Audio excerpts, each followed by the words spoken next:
Why, you going to hit live? Yeah, I want to see if 1, some of that 2, shows 3, up. 4. 1, 2, 3, 4. Go. Oh, shit. Dad, no cursing on the live streams.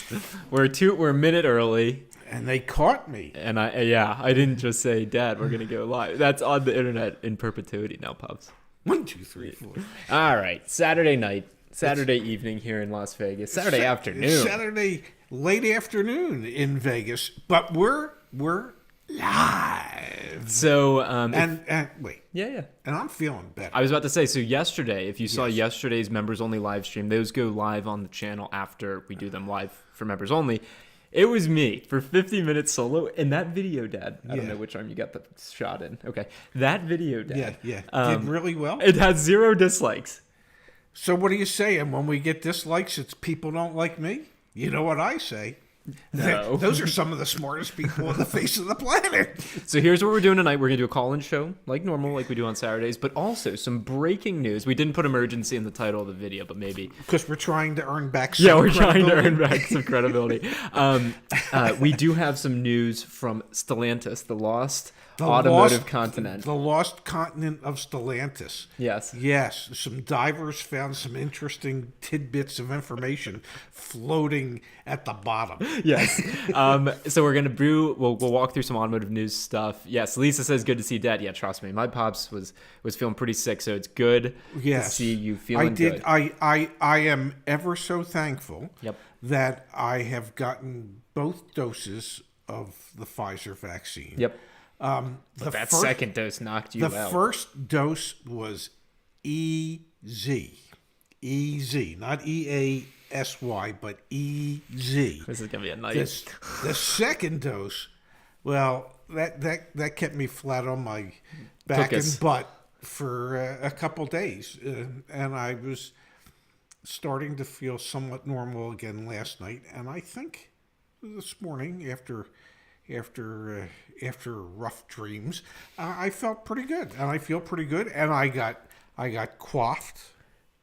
So thank you to everyone for your kind words and for reaching out with everything that you've done. So it means a lot to us. But Pops, let's jump into some of the automotive news. Okay. Let's actually look at auto news. Okay. So this was what I wanted to talk about. Updated 3 minutes ago. Stellantis pickups hit. Ford cuts production due to global chip shortage. Let's read it together. There seems to be no end to the global chip shortage. And if I'm not mistaken, one of the largest chip producers, Renesas or something, whatever their name is. Sound like a true expert, yes. Yeah. They just lost some additional capacity due to a fire. Wow. So it's like it's like everything is conspiring against consumer electronics and automobiles at the moment. Car makers have repeatedly said that they will prioritize chips for their most profitable vehicles. Oh, go figure. But the impact on the Ram, as well as previous reports by Ford and GM of lost or impacted production on their full-size trucks, shows the shortage is hitting companies where it hurts. Oh, my God. So for those companies, that would be in the pocketbook. Well, I mean, we all know it by now. I mean, back at Your Auto Advocate, we have the Ford invoice page, for example. So actually, let me just pull that up. So, I mean, everyone that's on has probably seen it once before, but you go to or actually here, we can just search. You go to search? You go to search, you type in Ford. Yeah. Ford invoice prices and employee. Wait, we have pretty much all the invoices here. I mean, not all of them, but a lot of them. You go enough that you can figure out. Go to the most expensive F-150. Yeah. One of the most expensive, right? Yeah. That's a lot of margin in there from invoice. Yeah. Not even including. Yeah, but that you're not even talking about what it really cost Ford to make. But the reason I bring that up is simply to say that if manufacturers are really having a chip shortage and they're cutting back on trucks, they're having a chip shortage. Oh, God, yeah. I mean, I read something the other day that Ford is going to produce some vehicles without some of what had been standard equipment because of the chip modules that aren't available. So when we talk about the impact of the chip shortage back on used car prices, This was the most recent data from Black Book. Black Book releases their data on Tuesday, so we'll have another update for you soon. That'll probably be our Wednesday emergency live stream. Will be that. Yeah, right? that will be an emergency. But look, I mean, we're talking about significant increases week over week in wholesale used car prices. So the impacts are being felt both on the new car side, and on the used car side, and on the consumer front. And that's why we built out. Oh, not the different valuations. We did. My dad wrote. Yes. My dad wrote. Okay, I wrote all the different valuations. What is Black Book? What is NADA? But the one I want to pull up is actually the How to Buy a Car in 2021. If you're buying a car this year, yes. I know it's not the pretty. Thank God I'm not. These YouTube videos are actually dropping tomorrow, but if you want to watch them early, they're all here. This is what you need to take a peek at. Also, for pre-purchase inspection, Yanni always suggests you find a dealership in your area. Yes. That is the carries OEM. that brand for that brand, yeah. Yep. Or if you can't find that, Lemon Squad or Your Mechanic is another one that does nationwide. So it's selling season. It's not buying season if you're in the market. I mean, and we've been telling that same story for the past month now, but it is what it is. Well, it's a seller's market. It's a seller's market. It's not a buyer's market, but whether it's a seller's market or a buyer's market, people are going to be out there buying vehicles, and you just have to be aware of everything out there that is having an impact on what you're going to have to pay for that vehicle. Absolutely. Between petrochemical shortages, foam shortages for seats for vehicles, not foam, FOAM. We can spell. Chip shortages, and we've asked. I've asked any number of times during these broadcasts that Frito-Lay step up, but apparently they don't make the right kind of chips. Someone type in the chat, haha. And let's hit on what you also called out, Dad.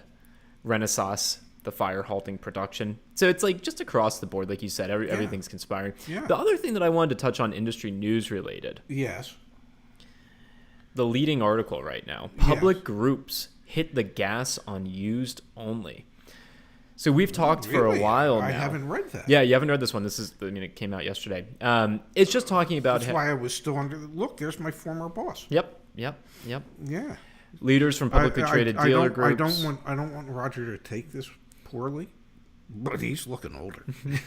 I'm sure he would say the same thing to you, Pops. But he probably would.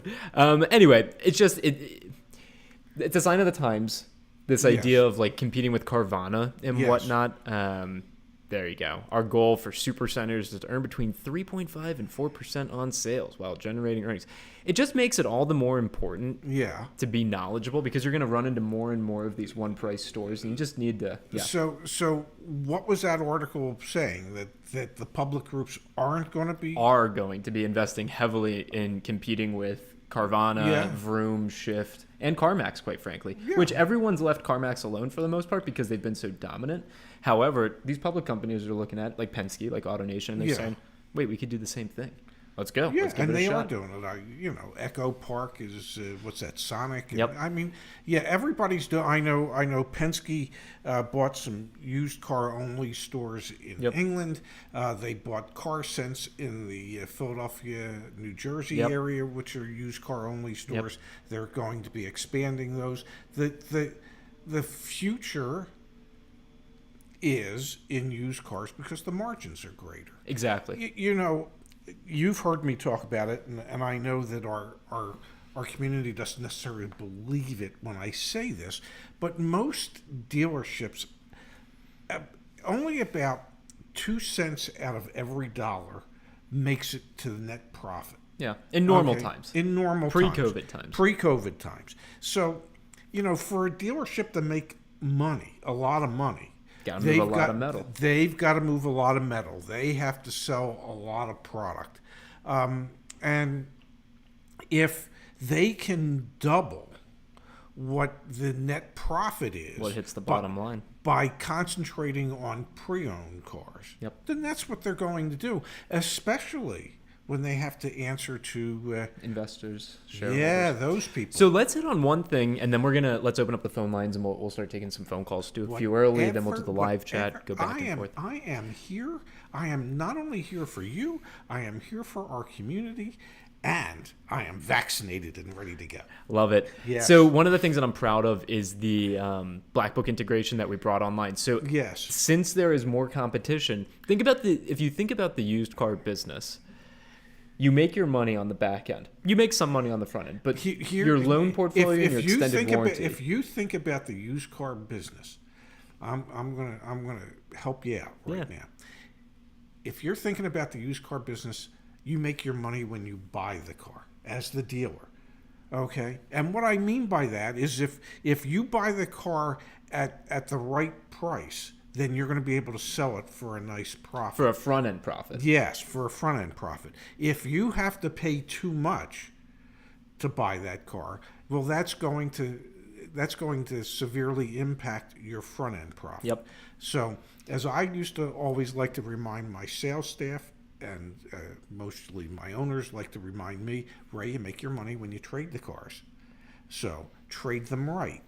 But then when you think about the back-end profit of a used vehicle, you're making that from your loan portfolio, so the placements of loans to your lenders, and from selling extended warranties and gap insurance, etc. So the reason I call that out is because since it's a seller's market, and since there are more and more dealer groups that are looking towards generating more and more outsized profits from used cars, they need metal to move, like you were talking about. Yes. So if you own a vehicle and you don't need to own that vehicle, using the Black Book trade-in valuation is helpful. Yes. Also, I'll put it in the I think I have it remembered in my browser here. Let's see, trade-in tactics for success. This is one of the earliest blog posts. All I saw was Trader Joe's. That's my search history right there. Yeah. I'll link this in the live chat as well. Get quotes. We always say it. We say it every episode. Every time we go live, get quotes from Carvana, get quotes from Vroom, and get quotes from CarMax. Yes.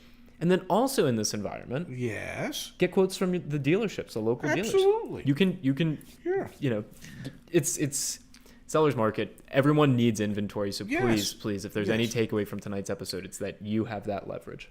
If you have a trade-in, it's worth more than what it had been in the past, and don't let anybody tell you differently. Exactly. Yes. All right, want to open up the phone lines? Be careful with the mic, man. Does that require me to put on my Star Trek headphones? So let's put those on. I'm going to take the phone off Do Not Disturb. So next call that comes in. Duchess Star says, I used your website last night and it kept me from making a poor purchase decision. That's what we're here to do. That's awesome. That is. All right, so we'll see. Man, we're getting good. We are. Hey, you're on with Your Auto Advocate. What's your name, where you're from, and what can we do to help? Hi, my name's Jack. I live in Chicago, and my partner Evelyn and I are looking to buy a used car. Jack, did you at one time live in Covina, California? Dad. In what? No, we have caller ID, so it like show. Anyway, what's your question, Jack? We did move from California. See? Yes. and you moved from California to the Chicago area? Yes, it was a grave mistake, and so we finally moved past the winter, and we're now in the balmy 50-degree spring. Yes. I if it were me, I'd be running shirtless in the streets. Jack, Evelyn, what can we do to help you? So we've been calling a number of dealerships and getting out-the-door prices, as you always recommend. We're wondering if within this market, it's sort of a non-starter for us to try and negotiate over the phone. It seems like most dealerships have been trying to get us to come in person, which we don't want to do because of the pandemic. But we just want to check if that's putting us in, a bad bargaining position. I don't know that it's necessarily putting you in a bad bargaining position. Old school dealer tactics are that whenever a customer who is not at the dealership asks any type of question, your response is, hey, great, when can you come in? Okay, because that's when the dealer feels like they would have control. And so if you understand that their whole thing is built around trying to have control, then you need to approach it from, listen, I understand you really want me there. I get it. I understand that's when you have the most control, and I'm not trying to remove the control from you and your dealership, but because of the COVID situation, I can't or will not come into the dealership to spend 3, 4, 5, 6, 7, 8 hours there. We need, if you would like to sell a car, and I believe that's the reason you came to work today, if you would like to sell a car, then you're going to need to work with me slightly differently than you would with most people. Can you accommodate me with that? And if their answer is, well, no, my manager won't let me, then you move on to the next dealership. If their answer is, yes, we understand, and I'll be more than happy to provide you with the information that you've asked for, and I'll do what I can to negotiate with you over the phone, then that's a dealership that you can try and work with. But it's all in explaining to them that you understand from their perspective what it is that they're trying to do and what's been drilled into their heads as salespeople forever. Okay? And any phone call that a salesperson gets, any internet lead that a salesperson gets, the sales manager's response is, the only thing you want to get out of that customer is an appointment to come into the store. Well, that's old days, old school, pre-pandemic. So they have to learn to adjust. If they're not willing to adjust, then you find one that is. Mm-hmm. How did I do, Jack? That was great. Thank you. Good. So we're looking at cars that sort of range between the 30,000 and 80,000 in terms of mileage. So we want to get an inspection. How do we go about, if we find the right price, getting them to hold it? What you do, this is how we always did it. You negotiate an acceptable price contingent upon it getting a clean bill of health from an independent inspector, whether it be a local mechanic that you know, whether you take it to the local OEM brand that's in your area, or you have someone like Lemon Squad or Wrench come in and do the inspection. And typically how it works is you give the dealership a refundable deposit to hold the car while you can make the arrangements to get the inspection done. Typically, a dealership will give you 2 or 3 days in order to make that happen. And how much are those deposits usually? Well, I used to always ask for $1 million. I never once got it, but if I did, I would have just run off with the money. Typically $500, $1,000, because it shows that you're serious about buying the car if everything is up to par. Mm-hmm. Hi, Ray and Zach. It's Evelyn here. Just a quick follow-up. Is it fair or reasonable to ask the dealership to reduce the price of the vehicle by the cost of the inspection, especially if we're looking at a used car with, 80,000 plus miles? Or is that not a reasonable ask? Is it fair? I think it's fair. Well, and Dad, I do most of our consult calls, Evelyn, and I see day in and day out, like the PPI pays for itself in the sense that the mechanic, just like a home inspector, they're going to find something. He or she are going to find something. And so then you use that report as leverage during your final negotiations to bring a few dollars back in your pockets. Most frequently, what I see probably 3 or 4 times a week on the 25 to 30 calls I do is front tires. The tread depth is low and the dealership hasn't replaced them. And they, maybe they've got another 2 months, 3 months of useful life on them. Okay, either you're going to put $250 back in the deal for each of the tires, or you're just going to replace them. And so I share that with you to say, it might not work if you negotiate and you say, hey, I paid for this inspection, now you pay for it. However, you will identify things from the inspection that you will then get them to most likely pay for. So you're suggesting we don't ask right off the bat? If they would Evelyn, I would suggest to you never be afraid to ask for anything. The worst they can say is no. Okay. Mm-hmm. cool. But don't be afraid. The one thing, and I explain this to my daughter Dara all the time. The one thing for sure, the one way for sure you're not going to get something is to not ask for it. So don't be afraid to ask. Oh, down with the patriarchy, Ray. What was that? Down with the patriarchy. Oh yeah, I like that. Yeah. Any other questions, Evelyn, Jack? We had one final one. Sure. Yeah, there was one car we were looking at. It's a Subaru Crosstrek 2017, and they had a selling price of $17,500, and they showed us when we got the out-the-door price, there was a VIN etching charge of about $800. Tell them to take that off. Something that, yeah, we did. And what they said was that the price that they paid for on auction was $18,000, and they sent us an invoice on it.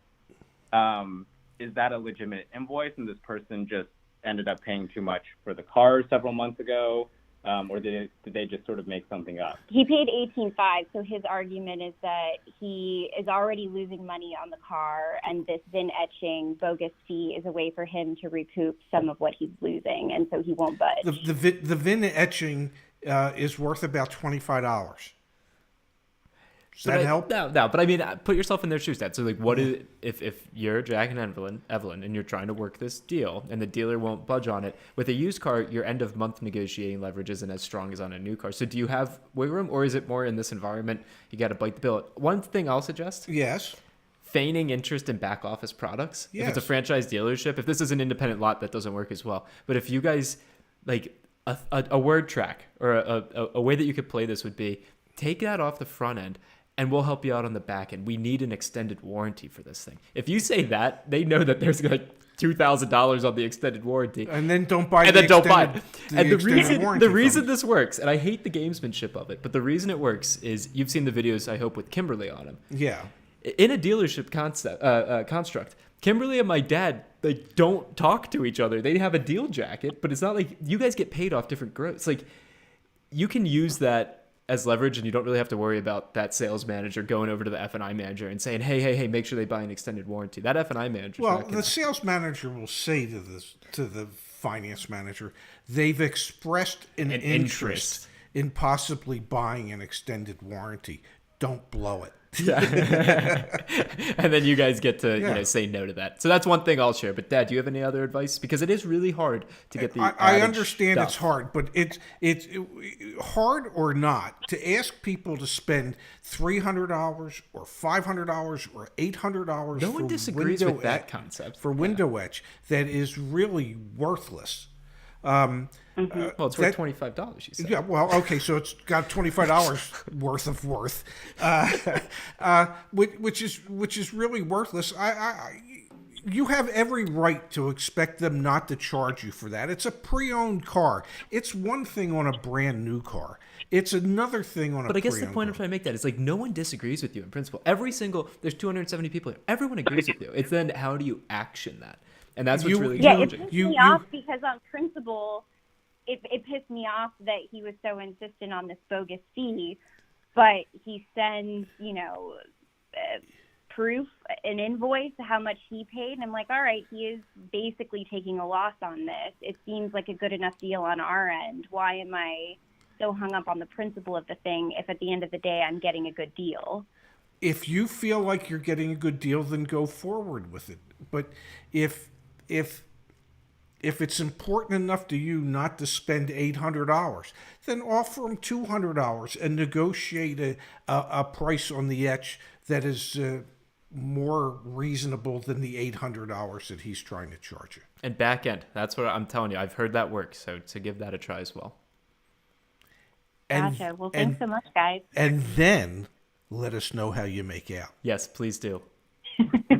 We will. Thank you. Hey, before you go. Yes. That was our first ever over 10-minute call-in segment. So thank you, Jack and Evelyn. Great questions. And also, a small thing that you could do for us, share the channel. If you know anyone that's going through the process, let them know about this. We'd love to hear someone call in one day, say, for long-time listener, first-time caller, Jack and Evelyn sent us. We would love to hear that. That would be good. And say hi to all my friends at Lou Malnati's for me. We'll definitely share with friends. We're your biggest fans. Thanks so much for all your help. Thank you, guys. See you Have guys. a good night. You too. Good way to start the night, Pops. Open the phone lines back you up. know, really, I am being on my best behavior. You're doing great. You're doing great. Yeah. I think the call-in segment works really well because we're able to engage and go a little bit deeper. But I feel like on principle, everyone on this channel agrees with certain things, and what we have to do Just answer the phone. is answer the phone. Could be somebody from Maryland, but I doubt it. Hey, you're on with your auto advocate. What's your name? Where are you from? What can we do to help? Hey guys, my name's Mark. I live in West Virginia. Hey, Mark from That's West close to Virginia. Maryland. What can we do for you? Hey, so I am working on a deal with a couple of different dealerships right now on a premium model Forester, brand new, 2021. And I wanted to kind of pick your guys' brain about employee incentive prices, like the Perks at Work program and stuff like that.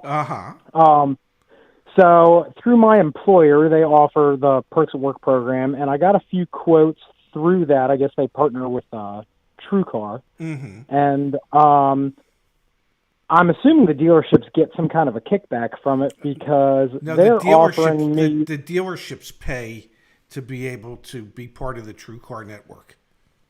Gotcha. Okay.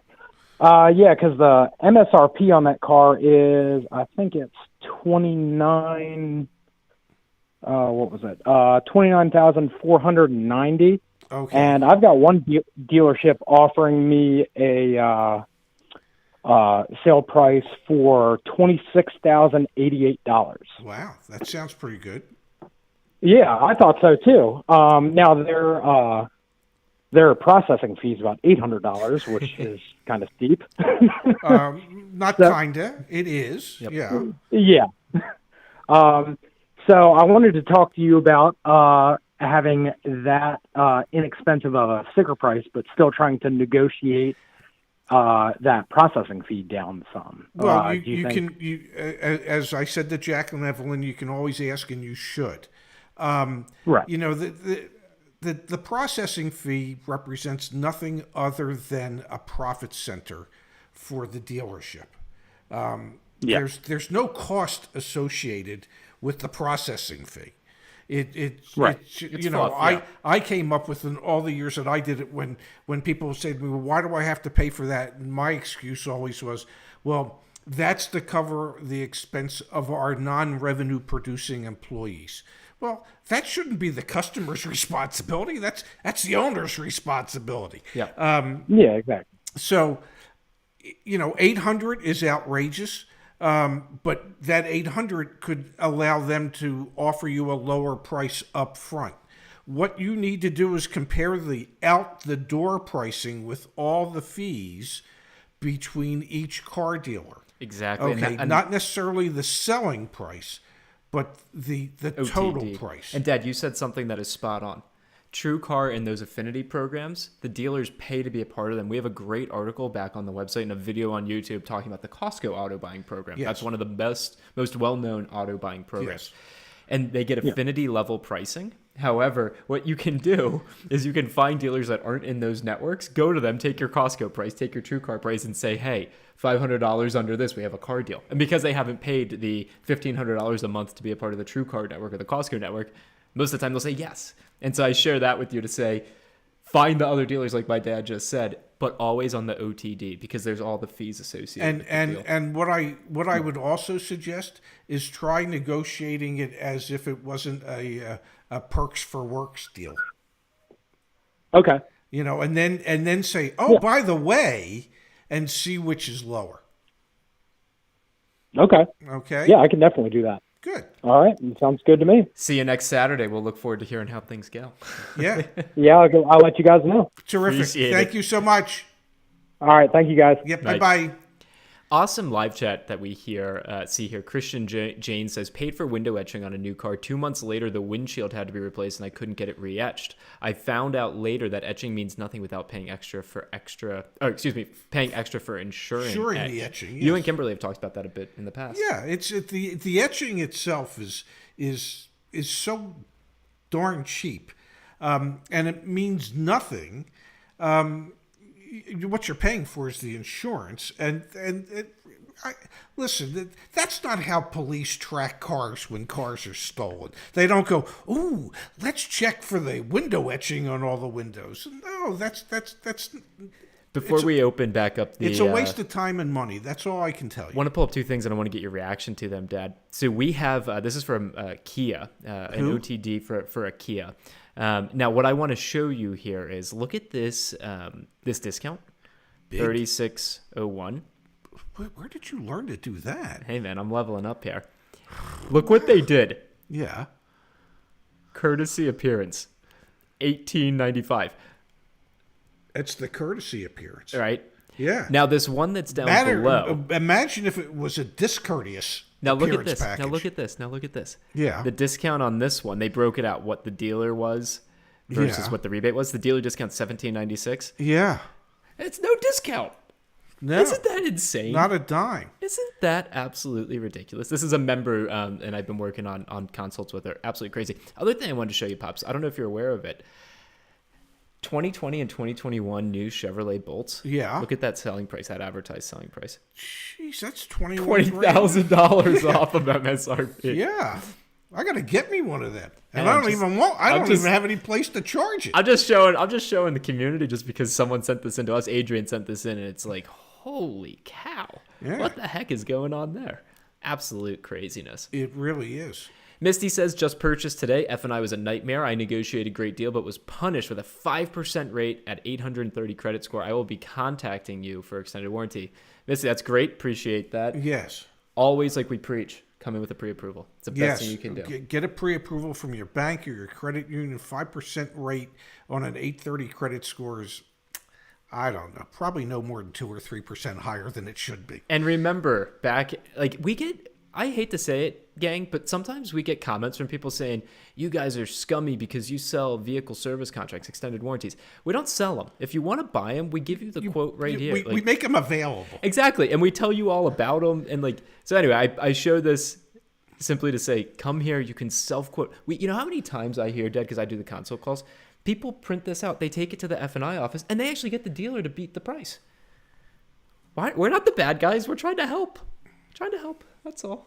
Trying to help. Well, you know,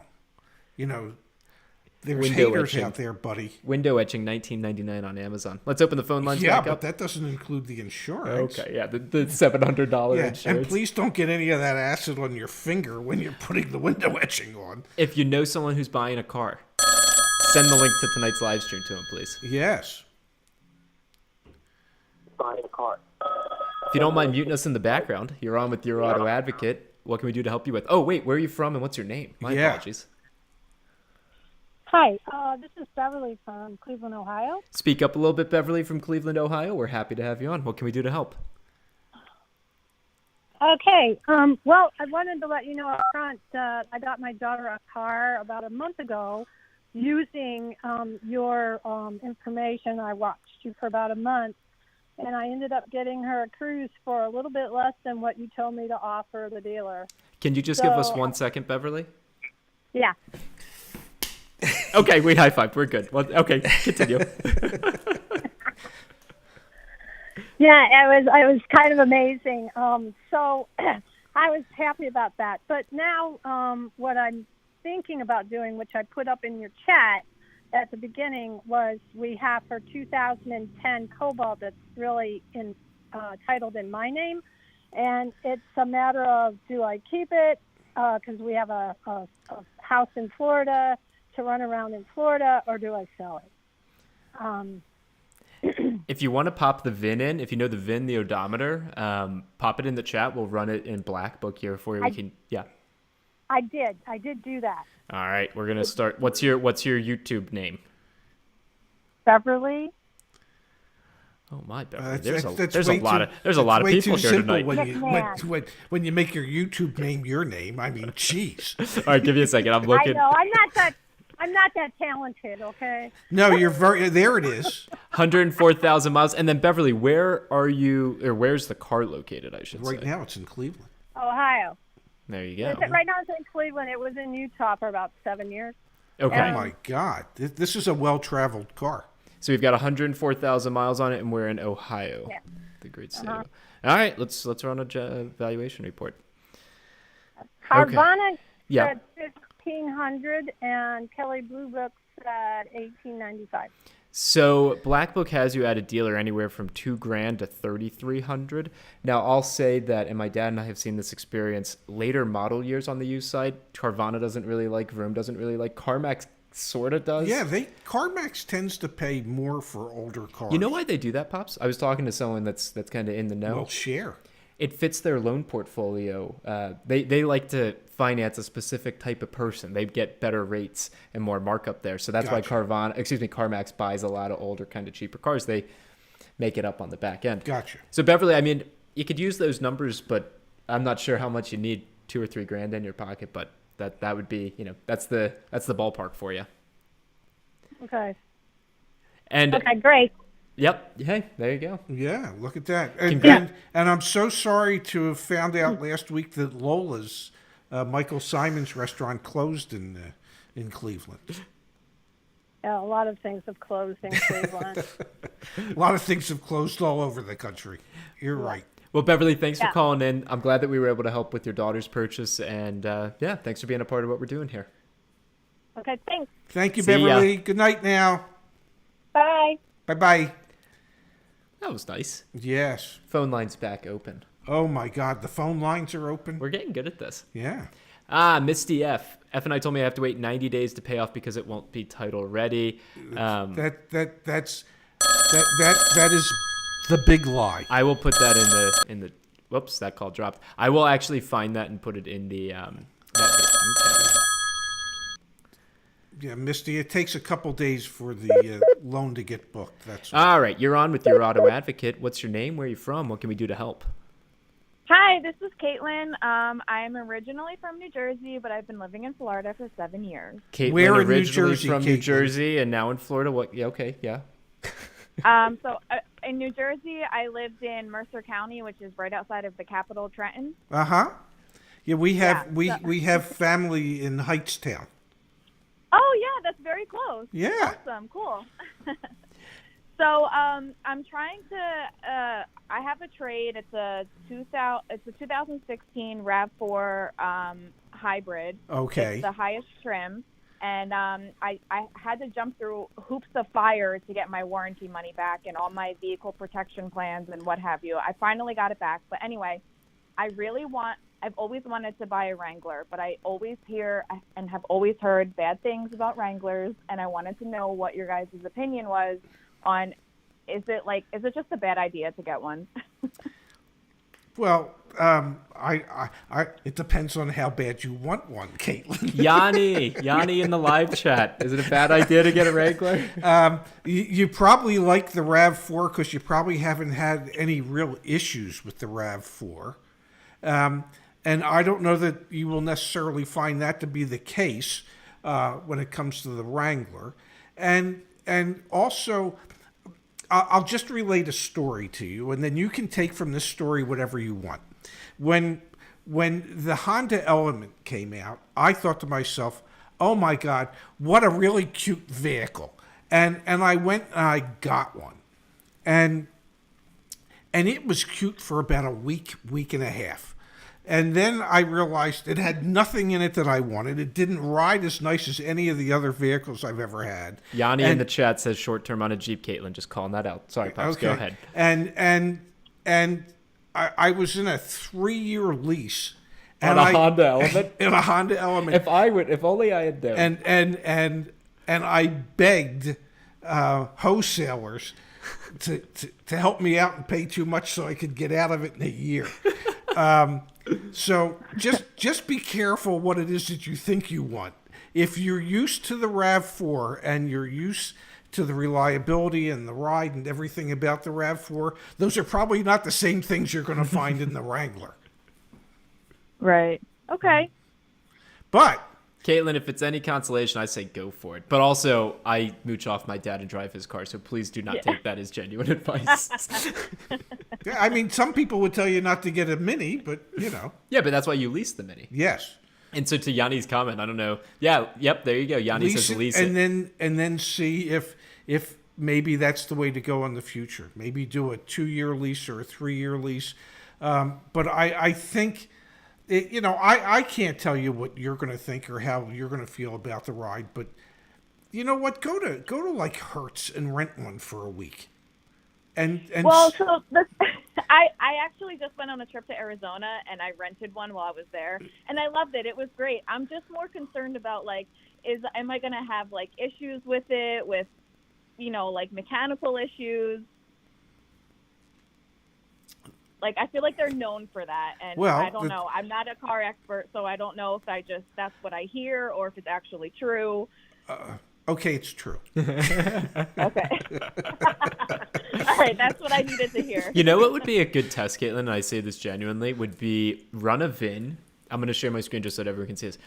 And this is just interesting. Run a VIN through the market price report and then go to the tab where you can self-quote the extended warranty and see how it changes between a Toyota RAV4 and a Jeep Wrangler. And that's indicative because the pricing for extended warranties is based off the VIN, and that's set by actuaries that work at, in our case, we partner with AUL. I think that'll just be a fun experiment for you to kind of get a sense for what the difference is in cost to own and maintain.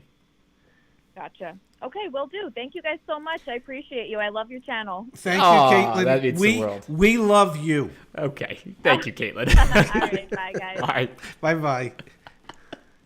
You're funny, man. Yanni, thank you for chiming in there. Adrian says, and Zach, didn't you have to eat a $5,000 loss on your Volvo? I love your knowledge on the market and whatnot, but go for it prob isn't the best advice. Yeah, that's why he's your auto advocate. I'm like the tech guy. Yeah, and I'm quite the Geek tech Squad. guy. Yeah. You're your auto advocate. I'm Geek Yeah. Squad. Yeah. Thanks to everyone who's been calling in so far. Great phone calls, great questions.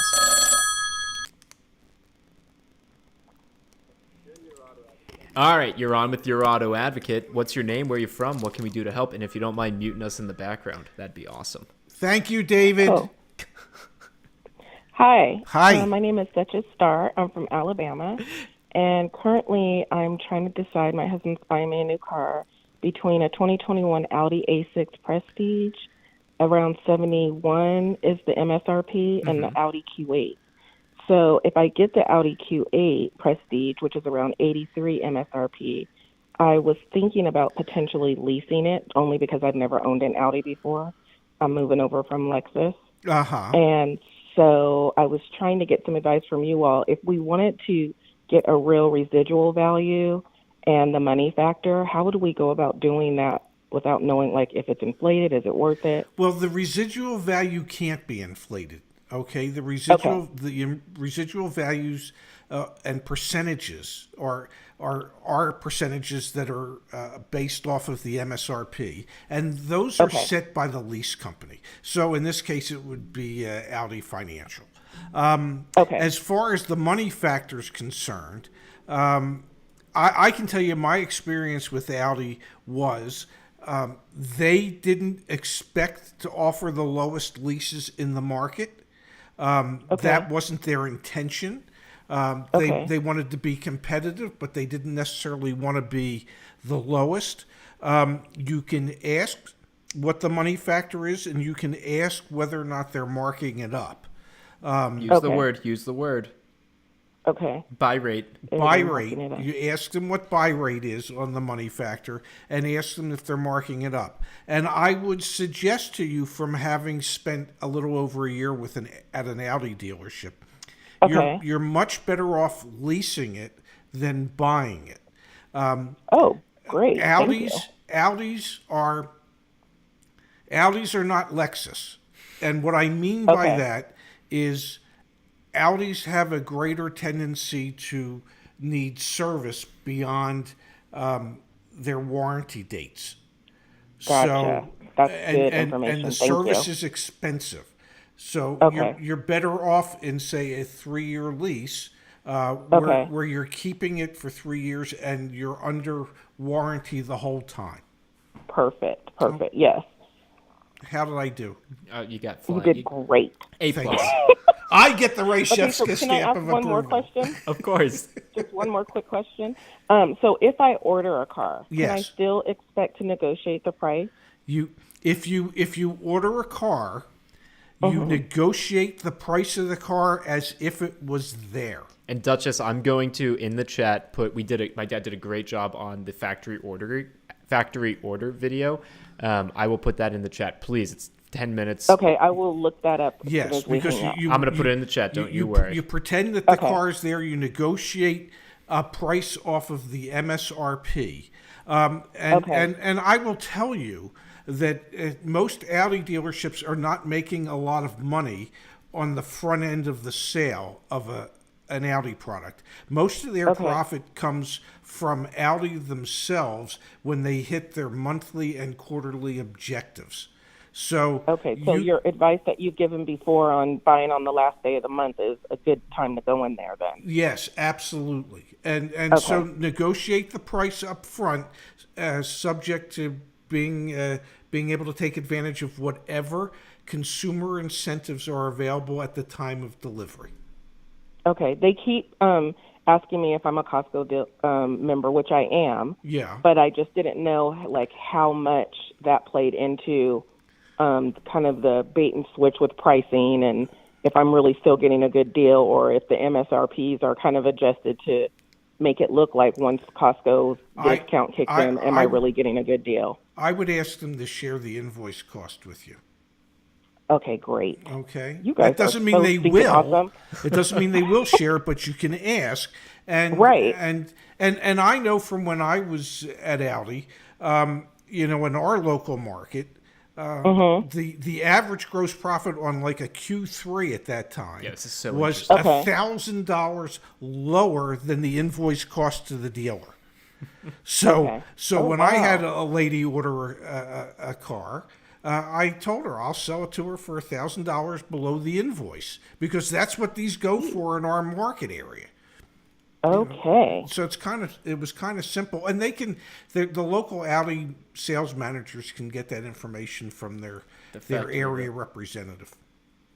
Perfect. Well, listen, guys, I have been watching you. I'm fully addicted. I'm glad that I caught you while trying to buy a car. I was actually looking up a different video on YouTube and came across you too, and you're so endearing that I've just been watching and catching up on all your videos.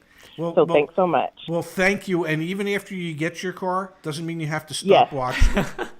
Well, I'm not going to get the car until I go to your website and use all the tools that I've been using, because yesterday you kept me from buying a Porsche Cayenne. So thank you. You're welcome. We are here to serve. We are here to help, and thank you. I'll put in the YAA membership options up on the screen. We are determined to figure out, like Dutch's final word here is, the way to make money in the automotive business is you sell leads to dealerships, and we are determined to not figure out a different way to make money. Yes. And so whenever someone becomes a member, like, that means the world to us. So I look forward to seeing you on the members only live stream. Yes, you will see me soon. Awesome. Cool. Well, thanks for calling in, and thanks for being a part of the community. I appreciate it. Have a good day, guys. Yep, see ya. You too. Bye bye. Man, that feels good. Feels good. We're the new Click and Clack. Let's not get to our heads. We're Ray and Zach. Yeah, we ain't Click and Clack. Click and Clack, we're Click and Clack. So I saw earlier in the chat, I think from Misty, asked for the buy rate and got us scolded. Like, we can't share that with you. No, they just choose not to share it with you. But that's why you ask. Knowledge is power. Yeah.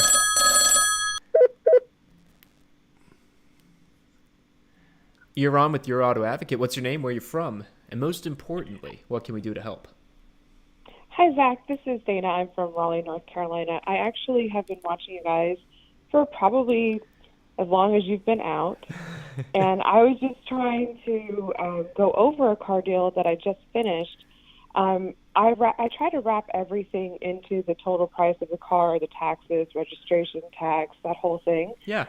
And I just had a question about personal property tax. After my car deal was done, I got a separate bill in the mail from North Carolina asking to pay personal property tax. And I always thought that that was included in the total calculation.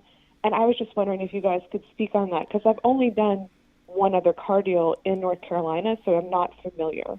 Well, I hate to disappoint, but I'm not that familiar with the tax and taxation codes in North Carolina. Okay. So I'm not sure if it sounds to me like the dealer either doesn't have to collect the tax and they just let the state or the county do it, or the dealer chose not to collect the tax. It's one way to get a lower OTD. Yeah, so that they could give you a lower Right. out-the-door price. But obviously it's a tax that needs to be paid. And I don't know what the rules and regulations are in North Carolina as to whether a dealer must or whether a dealer can choose not to collect that tax. Okay. Well, thank you so much. I was just trying to get clarity on it because, like I said, I just haven't had much experience with it, so I wouldn't know. Well, I just feel terrible that I don't have a better answer for you. Yeah, but I think there's another YouTube channel. It's like your car friend or something like that. I think they're experts in North Carolina. So Really? Okay, no, well, I'm thank you so teasing. much. He's making Dana, this stuff up. thanks for being a part of the community. Sorry we couldn't help more. That's all right. Thanks. Have a Bye. good one. Okay, Pops, I'm hot. Do you mind if I turn on the AC? He's hot. He's always hot. I'm turning on the AC, and then I'll open the phone lines back Take your up. headphones off so you don't, And he's turning on the AC, ladies and gentlemen, which means I'm going to be freezing in a second. So he'll probably be going solo in a second while I run to go get a sweater or a jacket So or a parka. Larry R., who is honestly, we need to create a Larry R. stamp of approval. He's awesome. Just Larry, thank you for all the support that you give to all the other YA members. He says his wife finds our ringer to be annoying. I spent over an hour trying to figure out how to change the ringer in Grasshopper. Couldn't figure it out. I tried. I'm sorry. I'll work harder next time. Okay. You're on with your auto advocate. If you can mute us in the background, greatly appreciated. What's your name, where you're from, and what can we do to help? This is Jose from Springfield, Missouri. Jose sounds crisp, Dad. He does, and clear, and we'll go, Jose. Okay. This is it. Real quick, an F-150 Ford truck. Of course, I want to order it. I've got quotes from all over the area, as you guys have suggested. Emails back and forth. The MSRP is $47,000 roughly. I have one dealer that's come back at $42 and change.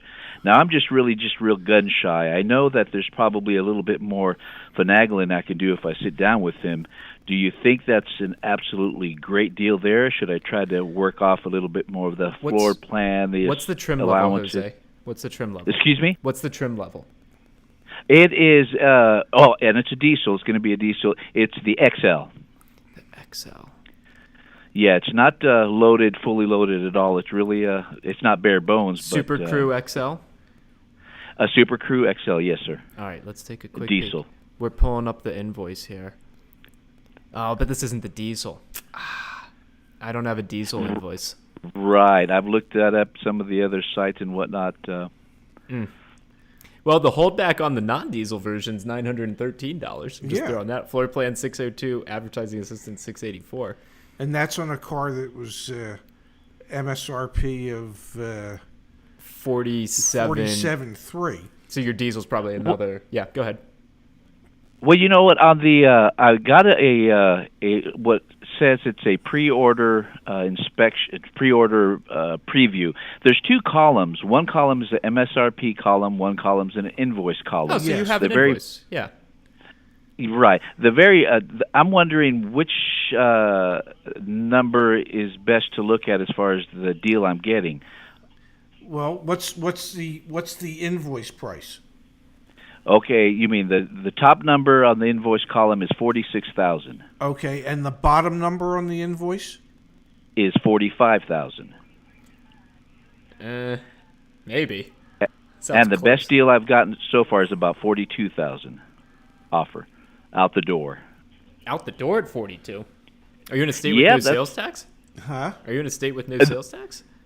That is no. That I'll have to pay tax on top of that. Oh, okay. Okay, gotcha. Well, it seems from what we can see that a vehicle like that should have somewhere around $2,000 margin built into it from invoice to MSRP, and then you have the holdback, the floor plan assistance, and which is another $2,000, and the advertising assistance.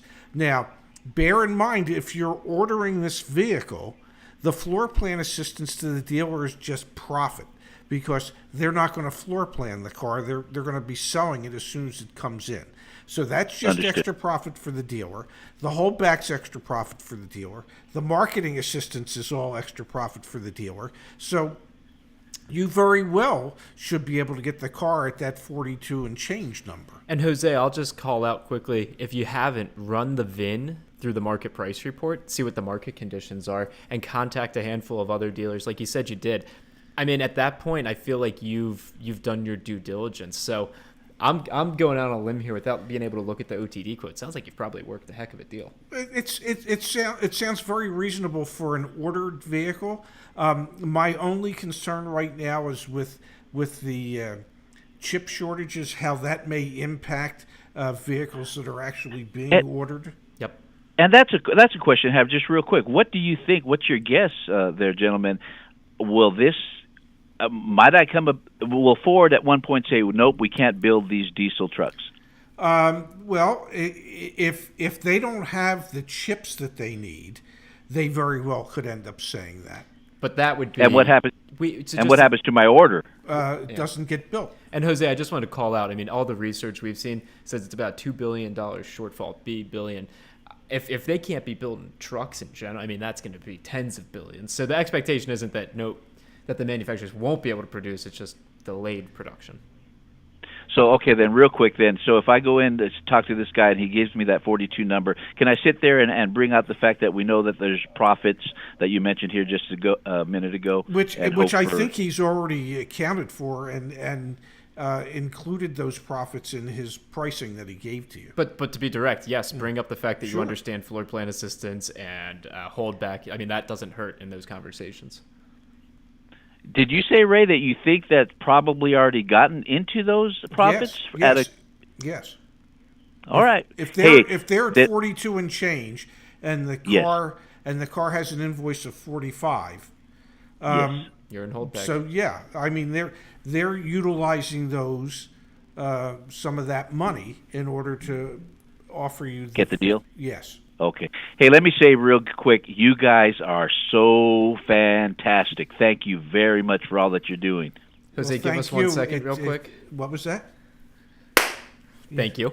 Thank you so much, Jose. We're glad that we can help. We're glad that in some small way we're able to make a difference for folks. It's not even small. It's a really great service you guys are doing. Really appreciate that, so Jose. If you know anyone going through the process, let them know, okay?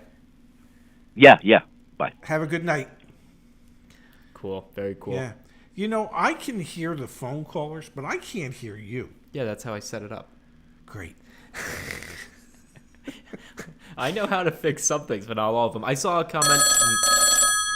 Larry R, I think. We gotta talk to Larry. I think it's Larry R. Larry, it dropped. Oh no, Larry, try again. Oh, jeez. I think it was Larry R. All excited to talk to you. You know, Larry, if you give me your phone number, I can just call you. Call you. All right, let's see here. Is this dropping or is this here? I think this is working. Well, we can talk to Jack. You're on with your auto advocate. What's your name? Where are you from? And what can we do to help? Yes. Hi there. Long time. Oh no, Jack, we lost you. Just when you were getting to the best part, long-time viewer, first-time caller. Oh man, that was disappointing. Yeah. All right, lines are back open though. Jose should be your spokesperson. Great radio voice. Great. Yeah, he does have a great radio voice. All right, I was gonna say something, but never mind. Oh, the Ohio call dropped. Man, gosh, what's going on? I don't know, man. I don't know. Well, let's not take calls for a little bit. Or let's take this call. You're Larry's on with back. your auto advocate. What's your name? Where are you from? And what can we do to help? Larry R., we're going to take your call next. Yeah, hey, my name is Lee Roten. I was following up because I've used your guys' website here. We just recently purchased it and did some playing around, and we're in the market for a 2018 Honda Accord, and wanted to see if the notes that we have and the comparables that you guys have listed on your website are, side-by-side comparison, and then on top of that, basically kind of talk about your opinions on the deal that we have in front of us. You lost me with that first piece, but tell us about the deal, Lee. Yeah, we're here for you. Oh, okay, perfect. Sorry, man. I thought this was like a prelim one where somebody just kind of asks you a couple questions before you go actually and start the real deal. So we're not that sophisticated, Lee. Oh, you guys see Hey, we're calling you from. I know we got a 425 area code, but we're calling you from the car fee capital of the world, Orlando. Yes. Ooh, okay. The wild, wild west of dock fees. Yes. Yeah, we moved from Seattle. Yeah, we moved here from Seattle, so a lot of the stuff that I'm experiencing with the dealerships are obviously quite different from what's going on from my previous ventures. So, kind of just put it into play. We came in and looked at a vehicle at I don't know if you want me to mention the dealership's name. No, it's okay. Just tell us about the deal. But it was we went to Holler Honda. Okay, or mention it. And when we were there, we basically checked out one vehicle specifically. It was a 2018 Honda Accord sedan Sport 1.5 turbo. I threw the VIN number into your program because we signed up for it. So thank you guys so much for building this. Yeah, thanks for using it. And we went and used the black book, and we found that the median pricing for a trade-in of this, whether it's leased or whatever, is $19,200. And then we found that the retail value of it for roughly the same condition is $23,200. Okay. Okay. So we think the one that we have is, is a little bit better condition than just being good. I mean, there's only like 2 blemishes that we were able to identify, not knowing about motor or transmission or not. Okay. And so what it is that we went through and we found that the vehicle was listed on your website as on their website they listed the base price as $19,495. They had basically a dock fee of $799. Then they had sales tax of 7%, which was the total, which was $2,000. Lee, I hate to do this, man. Send me the PDF of the deal, Zach, Z-A-C-H at Your Auto Advocate, and what we'll do is while we're live here, we'll pull it up. The only reason I say it is because it's hard for us to even compartmentalize it as we're hearing it. That being said, do you feel like you got a good deal? I don't know. So this is the thing. Okay, overall, this is how I can explain it. So your website, what it's produced is saying that I should be paying roughly about, go back to that one. Yep, go there. And then, no, can I go back to that one? Let's go down. You guys said that my estimate out the door should be $21,508. Theirs is estimated out the door is $22,320. I thought you said you bought it though. Oh, you haven't. No, bought it yet. So basically, I'm supposed to go in tomorrow at 12 to sign the finance papers and make the deal happen. I'm trying to go in there and have some firepower to be able to come back with them on saying, hey, XYZ reasons based on my conversation with Ray and Zach, and they're like, who's that? And I'm like, you're going to find out here shortly, bud. Is the one that got me to this. So, Lee, email it over. I'll take a look tonight, man. I'm more than happy to help. I'll get my dad to put his eyes on it as well. It's just hard for us to think it through. But so one last thing though too, and I don't know if this is a you thing or this is a them thing, but on their website, when I click on the link that takes me to their website, the pricing that I see is listed at $19,495. But then when we look at your Auto Advocate, you guys show the base price at Mark, you show the up here. 19,261. So there's I don't know if there's like the data is being pulled accurately, or is there something that ours is a suggested? No. Ours is a suggested. No, he's talking about the other thing. I'll hit on that in just a second, Lee. So turn back to the stream, but we scrape nightly. So if the dealer advertised a different price, we picked up the most recent price. So that's where you get the price chart as well. So every single night we look at the dealer's website, and that's what allows us to produce the price chart. So whatever price they got, that's what we're pulling in there nightly. Got it.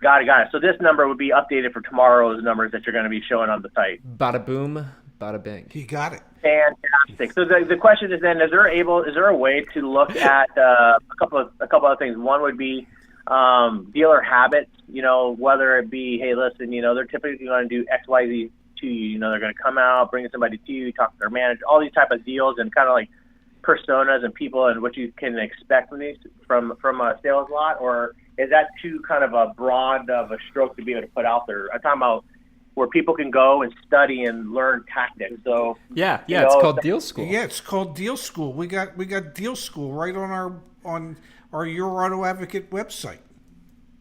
Oh. Yeah, we just signed up today. Yeah, we just signed up today, so we haven't gotten all that far into it. So take a peek at Deal School, Lee. I'll reply to your email with the direct link. Okay. Awesome. Sounds good, guys. Hey, you guys are doing a great thing. This is awesome. I appreciate you guys do. If you guys need any sort of partnerships, though, feel free to let me know, because I'm one guy that can go out and get any partnership you need for business development purposes. Thanks, Lee. Appreciate you being a part of the community. Take care, guys. Sir. All right, take care. Thanks again. Hey, Ray, you're beautiful. Well, you're beautiful on the website. Lee, you need glasses, damn it. I had LASIK surgery. I don't need glasses. Yeah, I know what I'm saying. The LASIK didn't work. See you guys. Oh my! As moderator here, I hope I get like empathy, because it's like want to help, but also want to. Yeah. Okay, let's take a little break from the phone calls. Okay. Just a little break. Well, let's do live. we have let's do live chat. Okay. We have like 1 million people live chatting with us. Okay. A million could be a bit of a stretch, but yeah. Well. Yeah, I know you can like. Well, and when you have hearing aids, yeah. Okay, folks but are you saying... don't know that. You don't have hearing aids. I've tried yours. I can hear you. Everyone's saying Deal School's a must. Yes, and if Deal School is, giving you issues, just email and I'll send you the playlist on YouTube. Yeah, we'll just give you a passing grade. BB's been watching for over a year. Dan wants to know about the watch. Quick watch. Oh, your Tourgoing. It's my Tourgoing T10. Good looking watch. Yeah, it's what's that? The carbon fiber, blue carbon fiber. My dad got me one for my birthday one year. It was really nice. It was Hanukkah. Yeah, but Hanukkah present. Yeah, because you were going for your trip. Charles Hinton says, for new vehicles in Texas, the dealer collects everything. In Wyoming, you have to go to the county tax office after the sale and pay everything yourself. Wow. Good. Yeah. See, every state's different.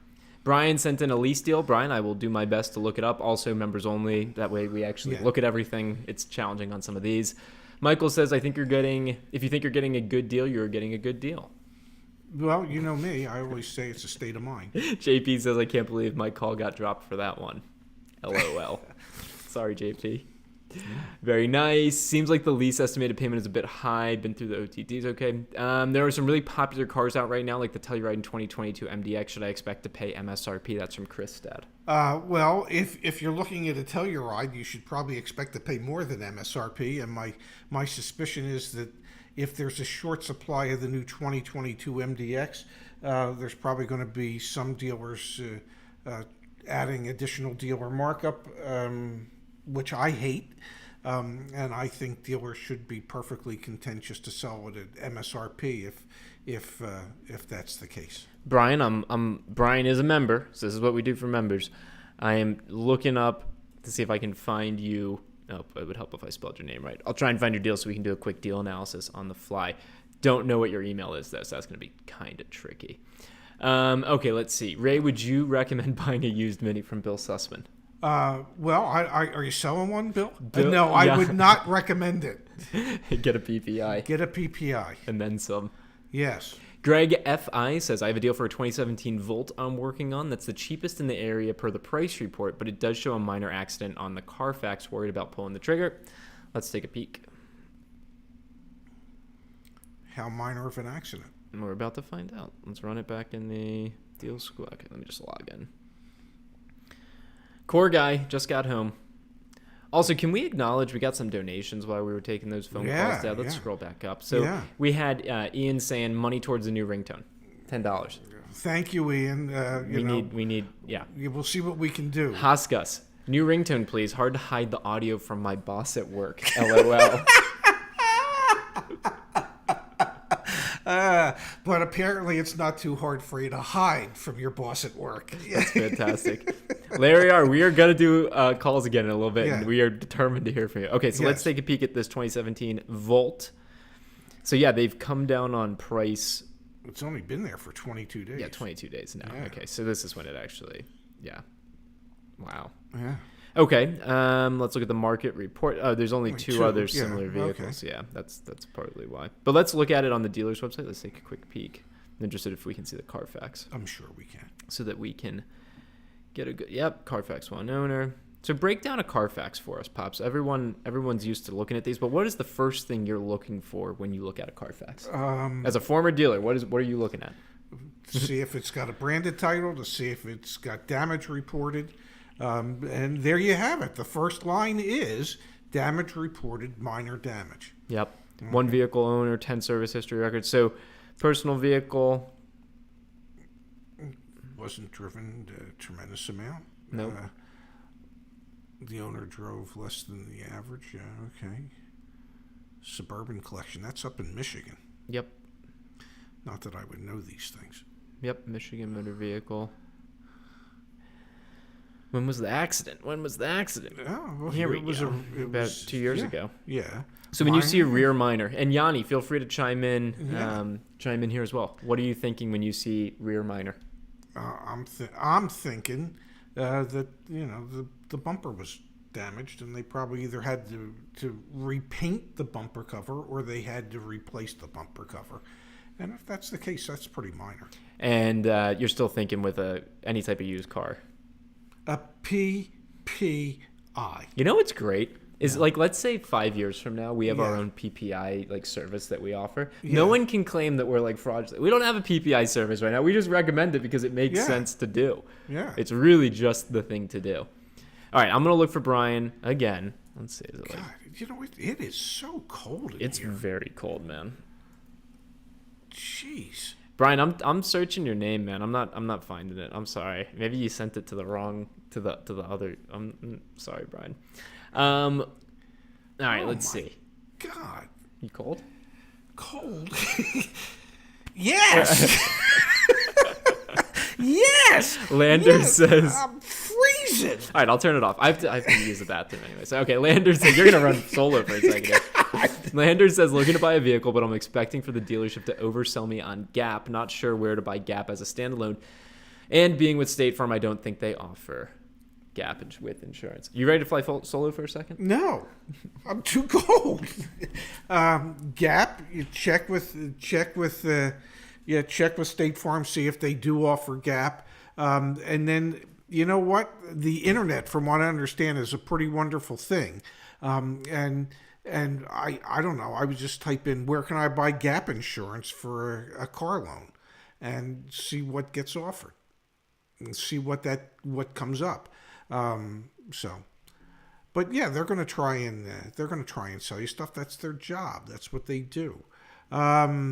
Okay, so Jose is thinking of purchasing a 2021 Tahoe RST with an MSRP of $64K. What would be a great offer without insulting the dealer? From Wheaton, Maryland. What would be a great offer? Somewhere between 12 and 15% off of MSRP, which they might find insulting at this point because it's 2021, but it's a good place to start and see where that takes you. And then you can negotiate from there. Yes, wash your hands, son. So that's what I would say, somewhere between 10 and 15% off. Can I get you any water? You good? No, I think my water turned to ice. Did you turn off the... Yeah, I turned it. Oh, thank God. Yanni wants to know, can we negotiate the pre-installed items like wheel locks and nitrogen? Wait, can we just I went for 50 minutes solo yesterday and you just killed it right there. You did like 30 seconds. And your point? You did good. I didn't say I couldn't do this. You did really good. Yeah. I just say I don't want to do it alone. Should we run someone's VIN and see what we can find? You're the VIN runner. I'm the VIN runner. He is the VIN runner, ladies and gentlemen. I am the VIN runner. All right, let me share the screen. Okay. Oh, and Brian, there you go. You just emailed it to me, so we'll check out your deal in just a second. I got to make sure there's no PPI on it first. PPI? PII. Okay, I was going to say. No pre-purchase inspection on it. Yeah. So this is Matthew. He's working a 2012 Honda Civic LX. Okay. That the dealer has had advertised for sale for 115 days. What's the first thing you're looking at, Pops? Why have they had it so long? I want to see if it's an independent lot. Yep, it is. Of course it is. Let's look at the Carfax. Accident reported. 2 previous owners. Accident. Damage report. Disabling damage reported. Okay. All the way back in 2014. Well, you know what? It's made it another 7 years, so it might have been disabling at the time, but it doesn't seem to really have slowed it down. Wow. Yeah. Auto auction. So what are your thoughts when if someone's in the market for a vehicle that's this price point? Also, we never really sell the fact that Your Auto Advocate browser extension works pretty damn good nowadays. So there you go. You can see the negotiability score right there. Yeah. What are you looking at when thinking about a vehicle of this kind of age and status and things like that? Not even necessarily from a negotiating standpoint. You just have to be careful because it's an older car. And that car, back in 2012 was 12 grand, 14 grand. And now it's 8 grand. Yeah. Pull it back up again, because one of the things I noticed is they had a lower price back in January. Yes. It was $400 lower. Yes. So you might want to pull that up and ask him, hey, why was it $400 lower then? I mean, print this out and take it to them and go. 31 similar vehicles. Wow. Yeah. I don't look at a lot of our members are not necessarily purchasing vehicles at this age, so I don't look at a lot of these, but it is interesting to see. But look how many miles are on some of these. Wow. Yeah. But also, what's kind of surprising to me, Dad, is that this has accidents on it, and it's still listed for this price versus some of the others. Like, this has 98,000 miles on it. Let's look, actually. I'm kind of curious. Let's see. This is also at an independent lot. Most of these would be. Yeah. I'm just curious to look at the Carfax. Nope, they don't give it to you. That's frustrating. Yeah. I'm sure they'd give it to you if you went in, but... Don't be so sure. Maybe they didn't run it either. Yeah, on purpose. All right, let's see. Sometimes you're better off not knowing. Yeah, exactly. Jason says, is there a point where a car can have too many previous owners? Yeah. What's your rule of thumb? Well, if you see a car that's 4 or 5 years old and it's had 4 or 5 owners, you begin, as an appraiser, you say to yourself, why? Yeah, what's going on here? What's going on? What kind of issues are they having? Why has it gone through so many hands? You look at cars like Porsche and things like that, and if they've had a lot of owners, that's scary. Yeah. As a dealer, because people check a Carfax and they want to know, well, this car's 7 years old. Why has it had 4 owners? For sure. Good question. Sure. Yeah. I agree. So, yeah, it always scares the heck out of me when there's way too many owners. Yeah, definitely. And what's way too many to you? Over 3? Over 3. Yeah. In a short period of time. Yeah. Matthew says, thanks for the help. Much appreciation. Yeah, Larry R says, run the black book. Let's actually do that. I'm kind of curious. Good call, Larry R. Extension of our team. We're going to keep Larry around. We're going to do the best we can. Larry, if you don't have a T-shirt, I will send you one. I'm curious what a service contract is on this as well. Let's run both, actually. Okay. So this had what, 90? I don't know. 92. We're going to try them both. Yeah. This is super interesting. I wonder if we even can cover this. The suspense. Oh, God. I hate dead air. 48 months, 48,000 additional miles would be $1,790. It seems expensive for a Honda. I'll tell you what, sleeping last night, I thought it was dead air. All right, so we got, let's run the VIN here. This is super interesting. What state is this? This looks like we are in the A to Z Auto. We are in the great state of Indiana, not Indianapolis. Great state of Indianapolis. Yeah. Where the lost continent of Stellantis America's 51st state, Indianapolis. Here you go. I've heard that if you go to Indianapolis, you should eat at the St. Elmo's Steakhouse because if you're going to be in Indianapolis, you need to overpay for at least one meal. This retail price spread is super interesting. Yes. So they have it listed at 8,000. Yes. Which is a little bit above rough. Yes. And I'd say with an accident on its history, it's rough. Well, it was a disabling accident. It doesn't necessarily mean the car's in rough condition today. But I think just in general, so this to me this is interesting to look at. Yeah. If you're buying a used car and you're not using this valuation, you should. This is so cool. Well, I will. The next time I go to buy a used car, I will sign up. And I'll sign up for the $49.95 because I want a consultation call. Thank you, Dad.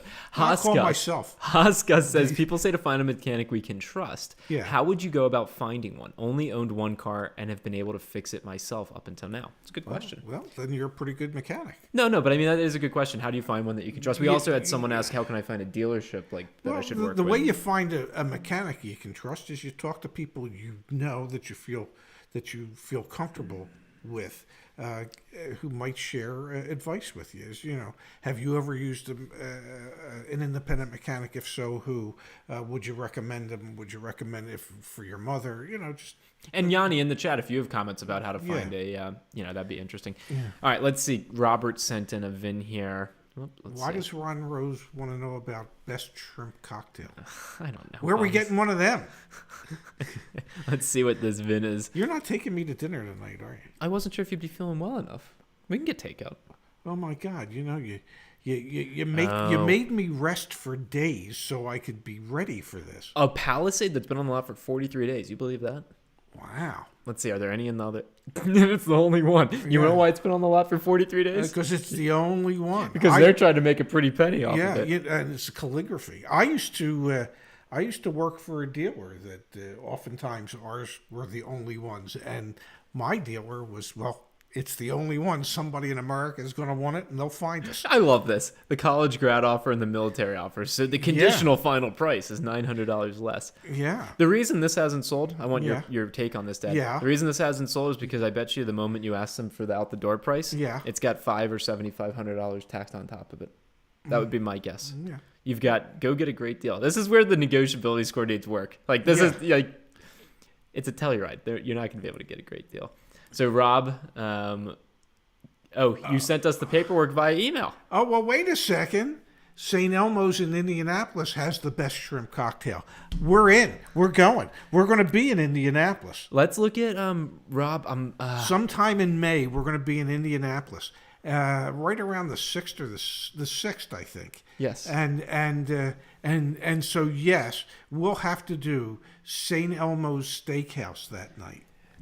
And get their famous best shrimp cocktail. Rob, I'm trying to find your email. Oh, here it is. Okay, give me a second. I want to make sure there's no... Yeah, this looks good. All right, let me share my screen. Oh, we're sharing. It's going to look a little... Let me zoom in. Okay. They're not adding $500 or $7,500 to it. $5,000 or $7,500. They added nothing. They added nothing. Yeah. I mean, a dock fee, $385. Yeah. Rob, buy this car if you want it. That's like the best deal you can possibly get in this market. Yeah. There's not a single other one for sale in your area. Yeah. And they're only charging MSRP. Yeah. Yeah.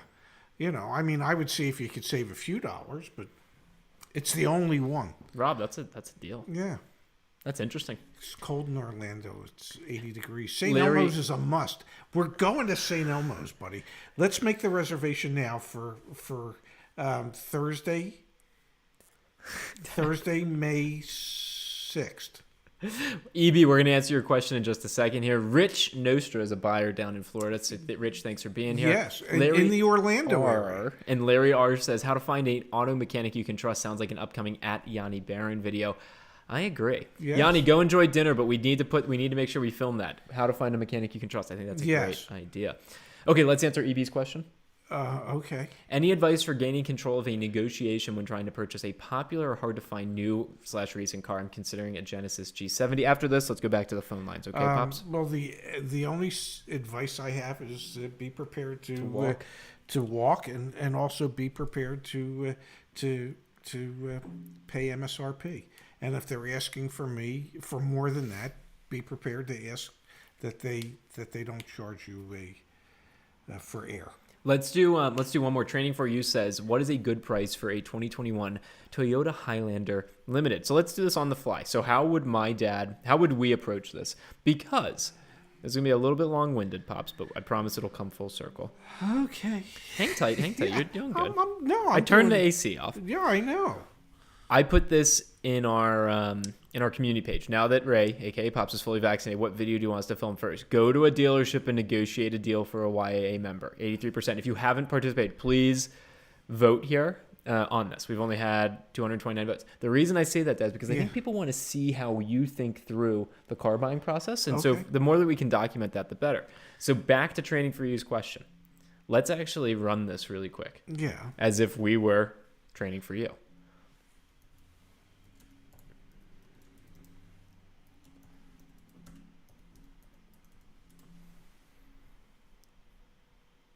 Okie dokie. AutoNation Toyota of Las Vegas. So obviously with AutoNation, they're one price. Whoa. Well, they are on used cars. I don't know that they are on new yes, cars. Yes. Good call. But let's see. We're doing not a Highlander hybrid. All new inventory. Let's see. Highlander Limited.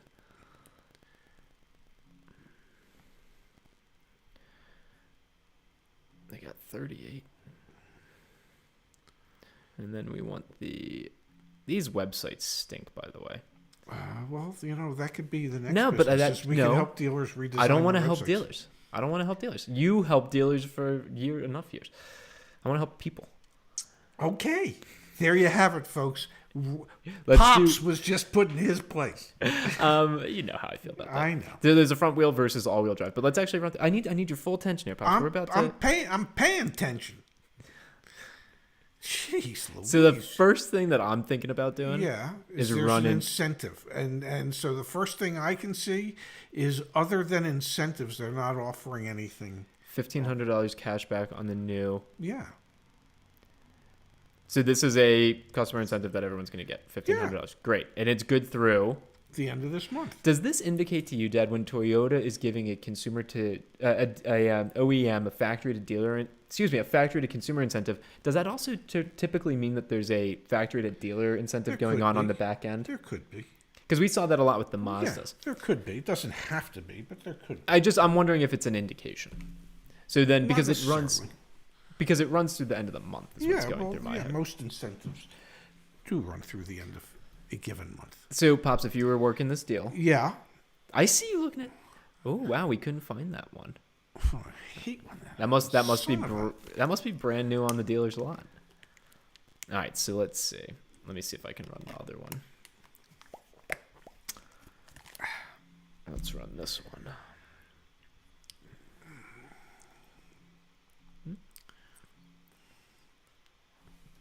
Tacos. You want tacos for dinner? Tacos for dinner. Okay, get tacos. We're getting tacos. I'll pay for it to thank you for doing the stream. Wow. It's the least I could do. Yeah. A video of Pops versus Steve Richards. Okay, cool. So we ran this one. So let's look at what the market. Yeah, 7 days. Steve's got more experience than me. He would win. So Pops, come on. Staying 7 days on the dealer's lot. The other one didn't even show up because we haven't scraped it yet. So that must mean it just went for sale today. Okay. Local average is 84. Okay. So let's say you're going through the process. What are you doing at this point? I'm looking for something that's been on somebody's lot longer. 52 other vehicles in the Vegas area. Well, look at that. It is crazy. Vegas has like a Toyota dealership here, a Toyota dealership here, and here. So let's see down below. They just don't have enough of them. So this is what you're looking at is the negotiability score, right? Sure. Yeah. So one at Findlay. Yeah. Findla. Yeah. Findlay, yeah. Let's run the report for that one. Okay. It's been on the lot 161 days. So what is that nonsense? Is that a demo? Let's see. So this is the process. 2021, it couldn't be. Well, maybe it could be on the lot that long, but I don't see This is the process, though. Just literally to walk people through what to do. This is the process. I don't see anything on here that would suggest demo. No miles on it.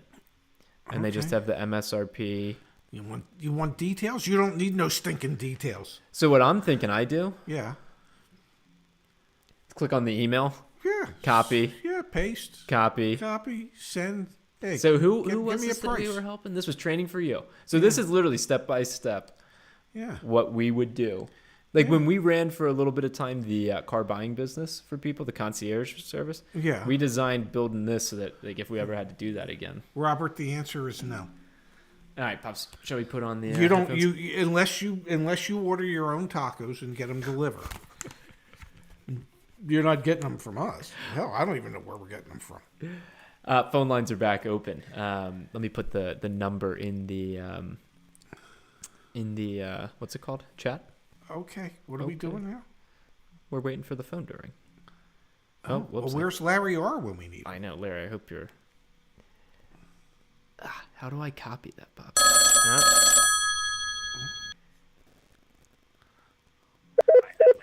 You're on with your auto advocate. What's your name? Where are you from? What can we do to help?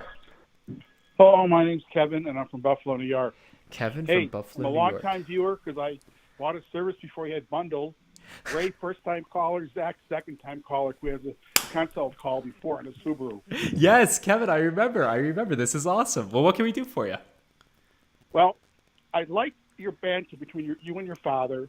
I like the education that you supplied everybody in a non-school mom way of doing things. It's fun and it's learning, and I enjoy that because, we all have to learn a little bit and have fun at the same time. I agree. And I also wanted to say that, you did a great job in reviewing the invoice of the car. Good advice. But you wouldn't understand this, Zach, but Ray, you would. Just because I have gray hair, and I told my son when he bought his car, don't buy the extended packages. He didn't listen to me. He paid a little too much on the back end. But what can you do? We had a good experience with you guys. All you can do is suggest to your children, and then when they don't listen, you don't give them the side eye and go, "What did I even bother for?"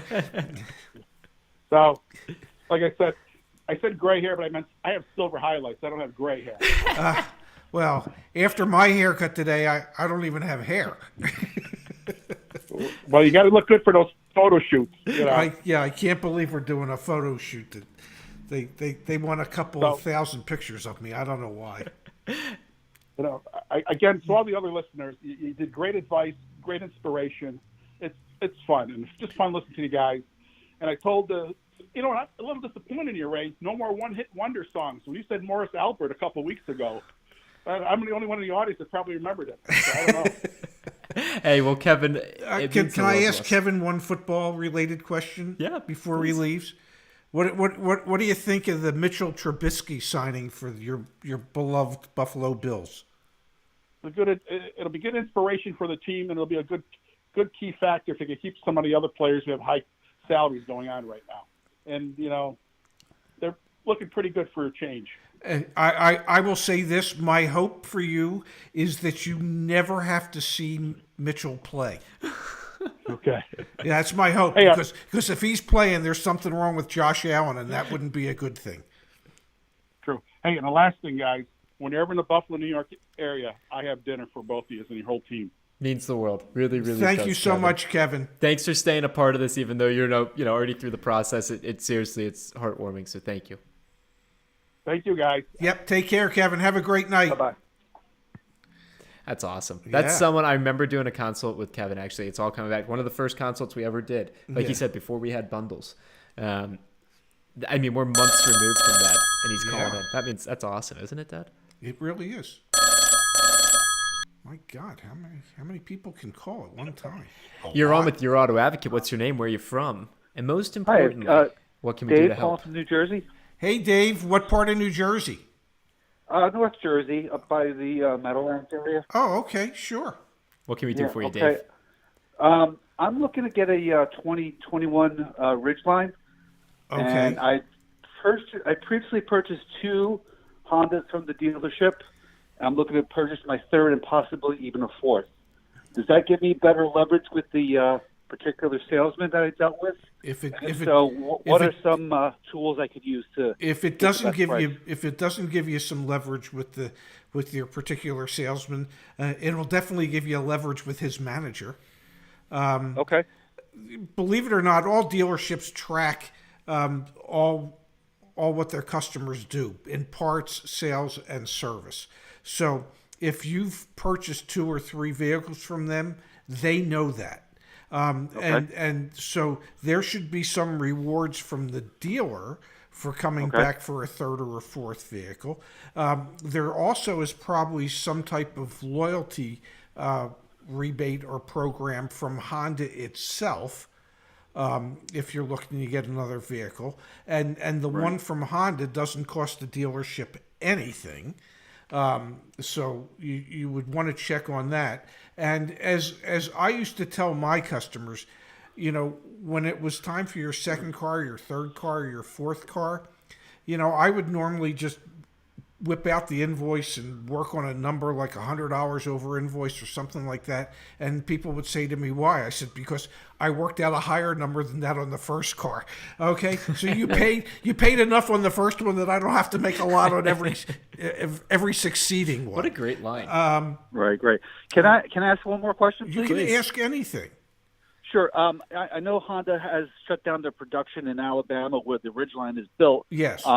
And all I'm seeing out there, I'm seeing a lot of the Honda, the Ridgeline Sports, which is the lower end. I'm looking for the RTL, which is one step above. Does that give me any problems as far as like I want to, say I want a specific color, and I haven't really found that one yet? How do I go about? Do I just order it, or do I just politely email the salesman and say, listen, when you get this car in, call me? Here's the dilemma. Because of the chip shortage, they're just not able to build the number of trucks that they want to be building. So they might not be building the particular model and the particular color that you're interested in quantities that they would have in the past. So it might become exceedingly difficult to find that trim and that color. I hate to say this to you, but you might be better served if you at least are willing to be somewhat colorblind when it comes to finding the particular trim level that you're willing to look at. And by being a tad more flexible, it can allow the dealer and the salesperson to be more flexible in pricing for you. Okay, I will use that advice, and I'll let you know how I do. Please do. We want to know. Thank you, Dave. All right. Thank you so much. Bye-bye. Have a good night. Hey, Dad. So I see this is from David Combos asking us if we will negotiate over the phone on his behalf. And right now we don't offer that as a service. So I will just hop back to the website. We have our membership tiers. If you want consultation phone calls, we do those. Be a part of the community, join the members only live streams, access to the software. That's what we're able to do. And it's a way to say thank you to us if you appreciate what we're doing as well. Become a member and share the membership with anyone who you think would benefit from it. We have a question here from Brian Duffy. I have a 2014, and Brian donated $5, Pops. That's awesome. Well, that's going to pay for tacos. That's because he knew if he donated the $5, we'd actually answer his question. That does work, Brian. Yeah. So thank you.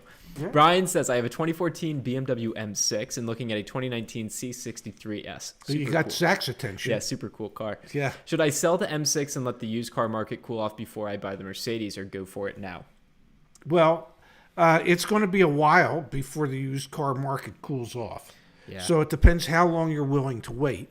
This is what I look at, those sporty cars. Like we're seeing, especially among sporty cars. Yeah, and premium sporty cars. And premium sporty cars, yeah. So my suggestion would be that you'll probably find somebody on a private sale that will pay you more for your M6 than if you went to trade it in. So just think of them as two separate transactions, selling the M6 yourself, and if you can come to some type of an agreement on the C63S, that's a price that you're willing to do. It's not going to get cheaper for quite some time. Maybe by the winter? Maybe, yeah. We might start, and then last year when we saw wholesale prices going down, we didn't see consummate retail prices going down. So, if you find a vehicle you like and you can get it for a price that you can live with, my suggestion would be to go for it. Yeah. And thank you for the donation, Brian. You're on with Your Auto Advocate. What's your name? Where are you from? And what can we do to help? Oh, and that's us in the background. Please make sure you mute us. Yeah. Hello. Hello, yes, this is Vicki from Knoxville, Tennessee. Hi. And we looked at a 2017 Lincoln MK Elite. They were asking $24,695. The trade-in was a 2011 Kia with 30,000 miles, and they wanted $16,995 for the trade difference. The difference between the two. So they were giving you what, $8,000 for the Kia? Correct. Okay, God, I did the math pretty good in my head. That sounds like a pretty fair offer from the Kia, or for the Kia. But obviously, the great aspect about the Kia is it only has 30,000 miles on it. What I would suggest is a couple different things. One, run the Kia through Carvana to see what they might offer for it, through Vroom to see what they might offer for it. My suspicion is that everybody seems to be clamoring for $8,000 to $10,000 pre-owned cars with low miles. Guess what? Your Kia fits into that range. You might be better served selling it yourself, finding a private purchaser, and maybe you can get like between $9,000 and $10,000 for it because it's only got 30,000 miles on it. Okay, well, what would be the value of the Lincoln MK Elite with 54,000 miles? We would have to run that through our market price report. And the Black Book report would and also the Black be... Book report that we can do, that can be done on the website. Off the top of my head, I don't really know. Would it help to give you the VIN number or the dealership that had it? I would love if you give us the VIN number, because let's see how well we can do that over the phone. We'll run it here in the Value My Trade. So when you're ready, we're ready on our end. I like helping Vicky here, Pops. Let's give it a shot. Vicky seems like a very nice lady. She's from Knoxville. Exactly. We like Knoxville. We're all ears, Vicky. Yeah. Okay, it's 2, L like Lucy, M like Mike, H like Hotel, J like Jade, 5, A like Apple, T like Thomas, 2, H like Hotel, B like Baby, L like Lucy, 00607.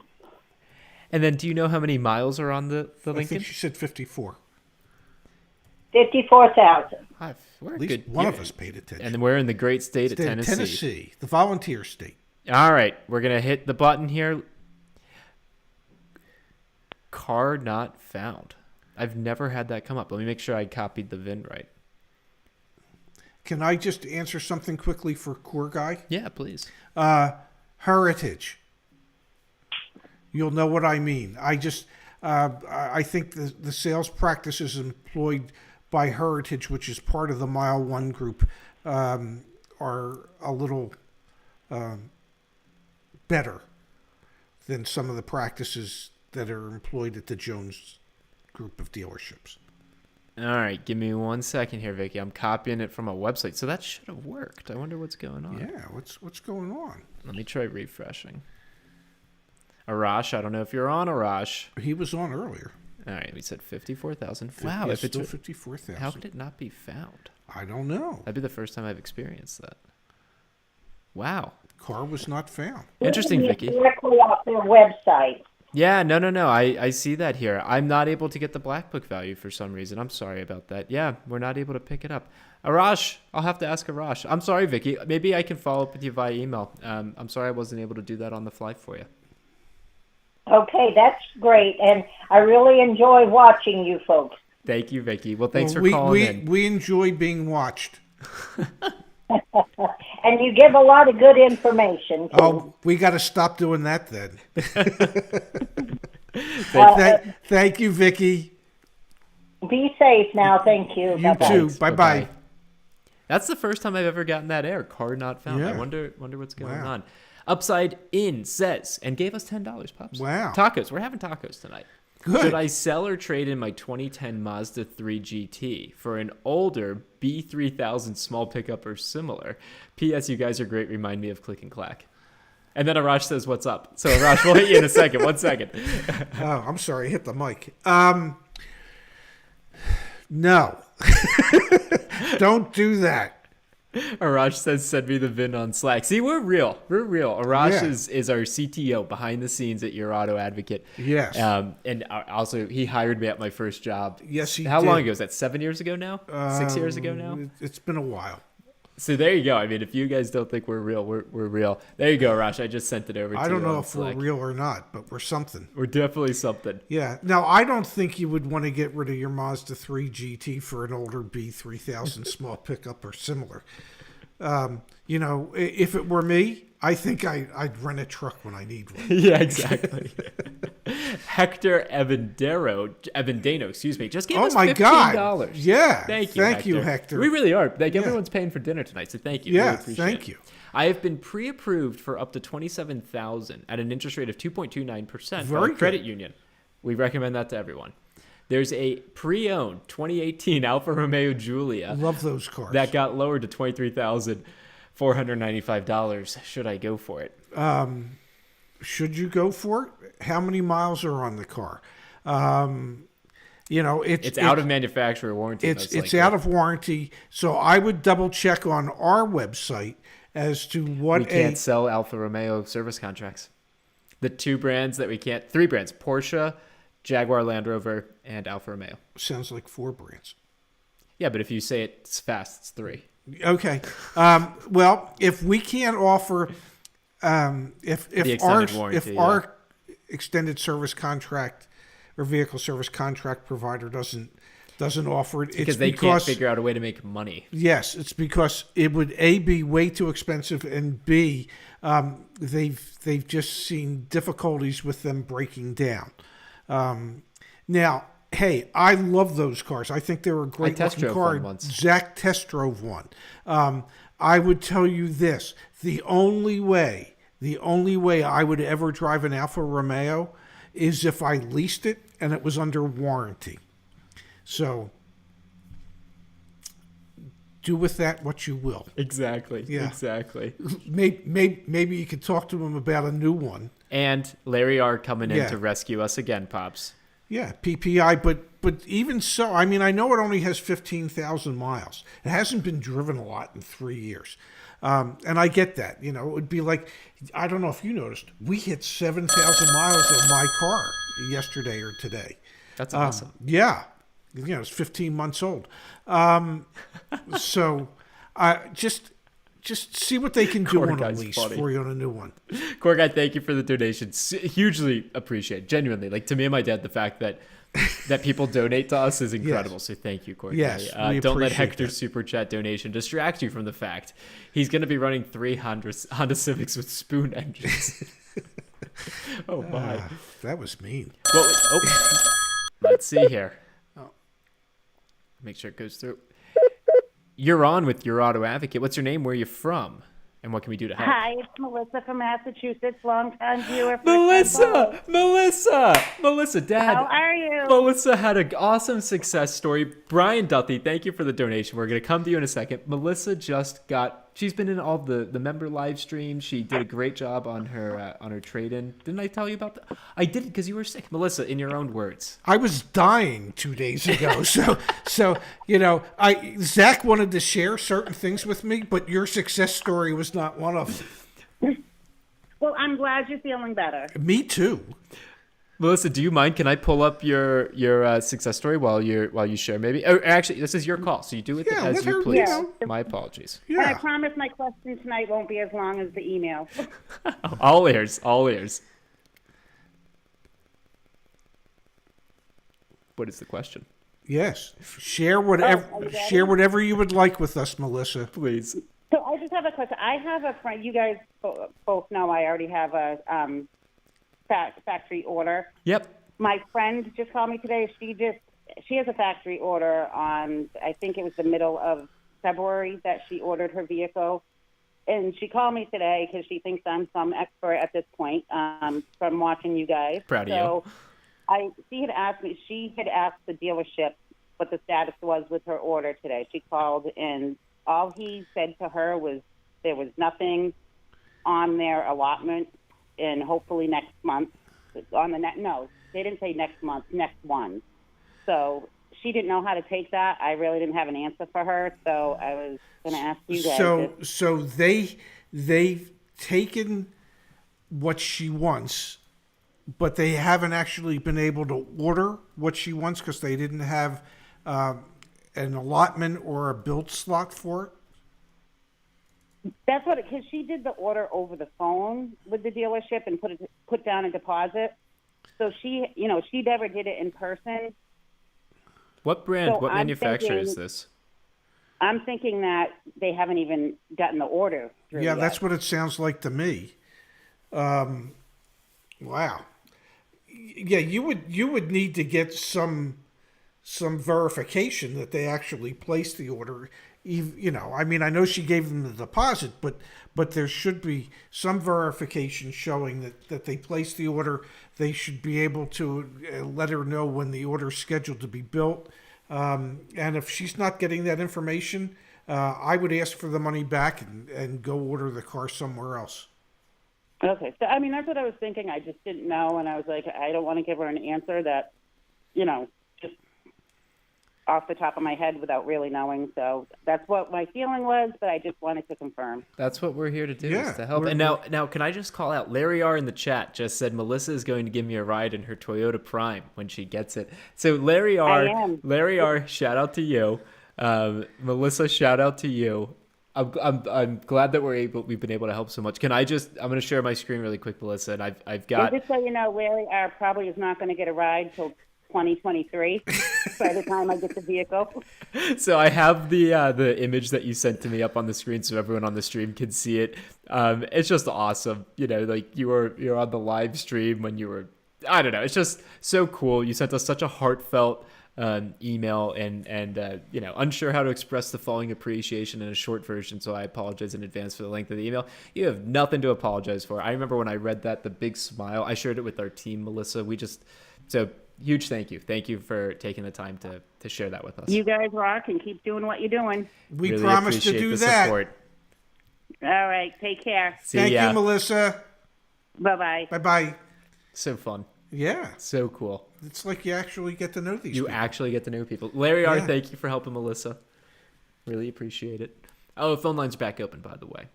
Oh, Brian. Yeah. Brian Duffy. I helped Brian with a console call earlier this week. And he gave us some money earlier today. Brian's the man. Brian asked a question earlier. I don't know. Did Brian ask? Yeah. Maybe. Brian and I had a consult. He's working. He was on the members only live stream yesterday. Wow. Good guy. And he's working on a red eye Hellcat deal. Wow. Well, there you have it. All right, you're on with your auto advocate. Please mute us in the background. What's your name? Where are you from? And how can we help? Hi, Dave Romano from. Go ahead, Dave. Oh. Dave, did we lose you? We're still on with Dave. I just don't think Dave. He sounded like he was going to have a nice voice too. Oh God, yeah, It really sounded. Dave, try again, man. It could have been our replacement. Mitesh says, "Hi Zach, just wanted to say thank you to you and your dad for the information and tips. Definitely helped me big time with my deal. Mitesh and I had our consult earlier this week. Cool. And Shumpy, he drove. You drove from Springfield, Delaware County out to York. God bless you. That call dropped. Sorry, gang. I don't know what happens sometimes when they drop. Buying a car out of state, do you recommend these shipping services? Get a quote from Roadrunner Auto Transport. Glad we're helpful. David Romano again. David is back. Let's see. All right, Dave, let's try this again. We're all ears. All right, you were in Will Live, right? Yes. Yeah, I joined your service, which is great. You guys are all right. I actually just put an order in on, not an order, negotiations for a GMC Arcadia. And my question is this. So they're coming in with the normal here's your discount, $7,000 discounts, and they're coming in with their initial offer around $47,000. I know where I want to be, and what I'm thinking is I'm going to offer them about $1,500 less than where I want to be, which is going to put me at around, well, theoretically, if I'm right, around 46,000 when the negotiations are all done. Okay. And I just wanted to get your guys' opinion on if you think that kind of coming under to leave yourself some room to come up is a good idea, or it seems like every time you tell them what you're really willing to pay, they think it's a joke. Yeah, I mean, there's any number of ways you can approach it. You could try being the upfront consumer and saying, here's what I'm willing to pay. This is the number. Either you can get to this number and we've got a car deal, or you can't. If you can't, tell me that now so that I can leave. Or you could get a number from them and then you could counter, okay, knowing that what you're going to counter with is not really a doable number, but that there's somewhere between your counter offer and their original offer to be able to find a common ground that works for both of you. Either one of those scenarios can work. It's just do whichever one you feel the most comfortable with. Well, I think I've actually started negotiations based on what the second option that you had there. But it's going to come in, the negotiation. This is the other thing I'm sort of curious about, because I was watching one of your streams last night, and it was kind of funny because as you listen to the stream, it started off with, well, you can go about 10% under, and that's what you can kind of think. And then by the time we were all said and done, Zach was there like at 6. I'm like, well, how'd we go from 10 to 6, right? And meaning under the manufacturer retail price. And this is actually under manufacturer retail price is going to be under about 14. Well, not about. If I get what I want based on the numbers, it's going to be 14.86% under. But based on the information that I got from you guys' site, very helpful, by the way, this thing's been on the market for about 110 days, and it's probably pushing 120 now. Yeah. And they've had 5 of these on the lot for like all around that same amount. By the way, the sales guy said, "Yeah, these things are going fast." And if it wasn't for your site, I was like, "Yeah, they're not going." I didn't say this to them. You should print out the report. Well, you know what the beauty of it is that you could say, "Hey, I appreciate you telling me how quickly these are going, but all the information I've been able to gather shows that they've been sitting on your lot for quite some time. Would you like me to send you the information so that you could be more familiar with your own inventory?"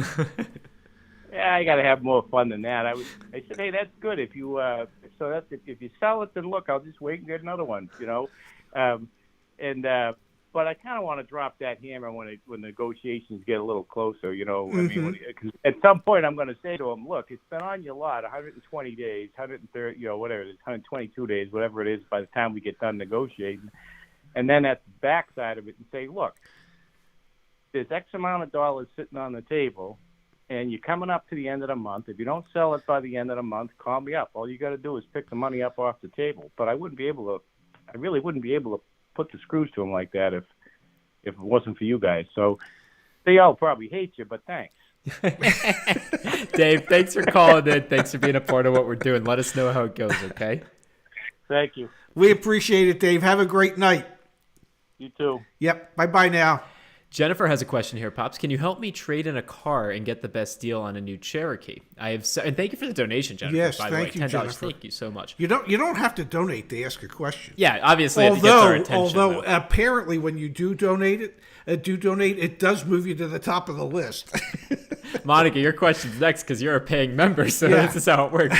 I checked your Black Book video, and none of them come close to the trade-in value. So I guess we got a couple things to address here. Can we help her trade in? I mean, the best thing we can do is tell you to go to Carvana, go to CarMax, go to Vroom, use Black Book. We give you the same advice we give everybody else.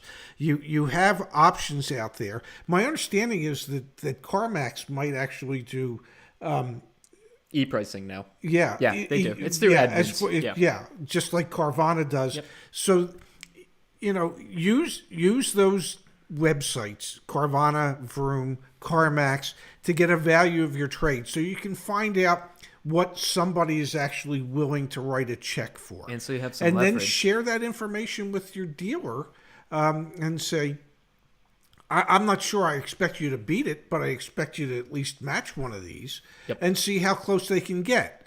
And if you're in a state where you get tax credit for the trade, they don't even have to get exactly to that number as long as the number they get to plus the tax savings equals or is greater than what Carvana, Vroom, or CarMax would have offered you. And with regards to being able to help you get the best deal on the new Cherokee, we have the membership options. The reason we aren't in the business of doing the concierge is kind of twofold. One is there's not enough time in the day for us to do that, and we have to build out the software a little bit further, right? Like we have the email templates now, and you can copy stuff.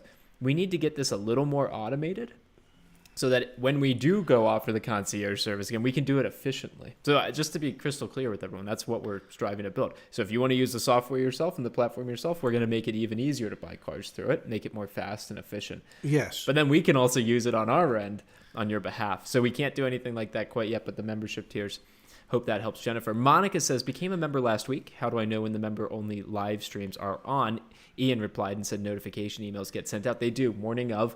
This week was a little weird because usually we do them on Thursday evenings. They're unlisted on YouTube, so you have to have the link to show up to be there. My dad wasn't feeling good, so I bumped it to Friday to see if we could do it on Friday. He still wasn't feeling good, but sorry if there was confusion there, Monica. And thank you for being a part of the community. Greatly appreciated it. So next Thursday morning, you should get an email, I think from me. I think those come from me. I send them out from me. Oh, okay, cool. Yeah. Although based on the emails I get, the ones that don't get delivered.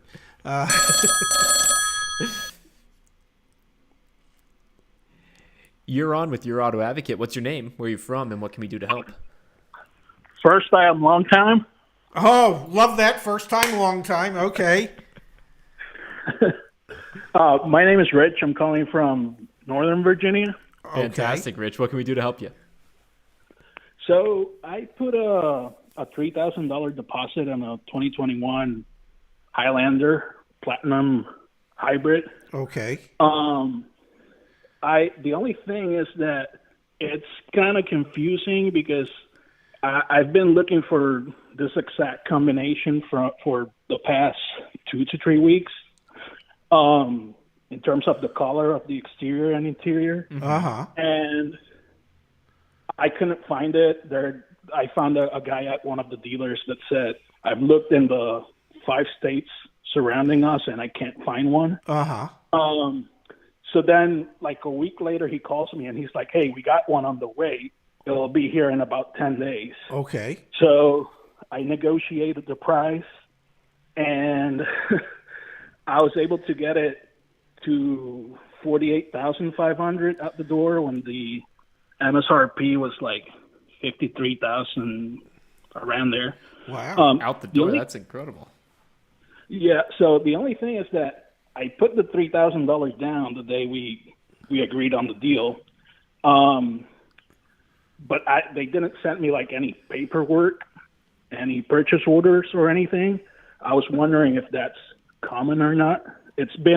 We've done everything over the phone and email, so I don't know if I would like to see what Ray's take is on that.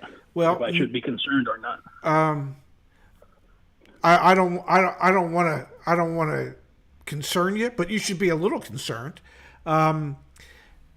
Anytime you're exchanging money for something, you want the something completely spelled out, written down, agreed upon, signed by them and you. And there's, even though you were doing everything by phone or email, there's no reason in today's world that they couldn't have sent you a buyer's order showing exactly what vehicle you were getting, what the MSRP was, what the agreed upon selling price was, how much cash you were putting down, showing that you had put down a $3,000 deposit. That's something that should have been, could have been.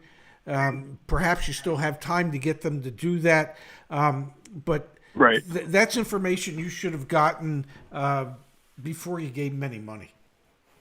Okay. I don't want to ask you what Toyota dealership no, it is. let's not put them on blast on there. No, it's the one. Well, it's the one with. I mean, I'm in the DC area. Yes. Which you guys are familiar with. It's the one with the annoying lady in the ad. Okay, yeah, no, I know exactly. Yeah, you know. No, it's not. I don't. Nothing. All right. Yes. No. All I know is that when I drink my whiskey, I drink it out of real crystal. So.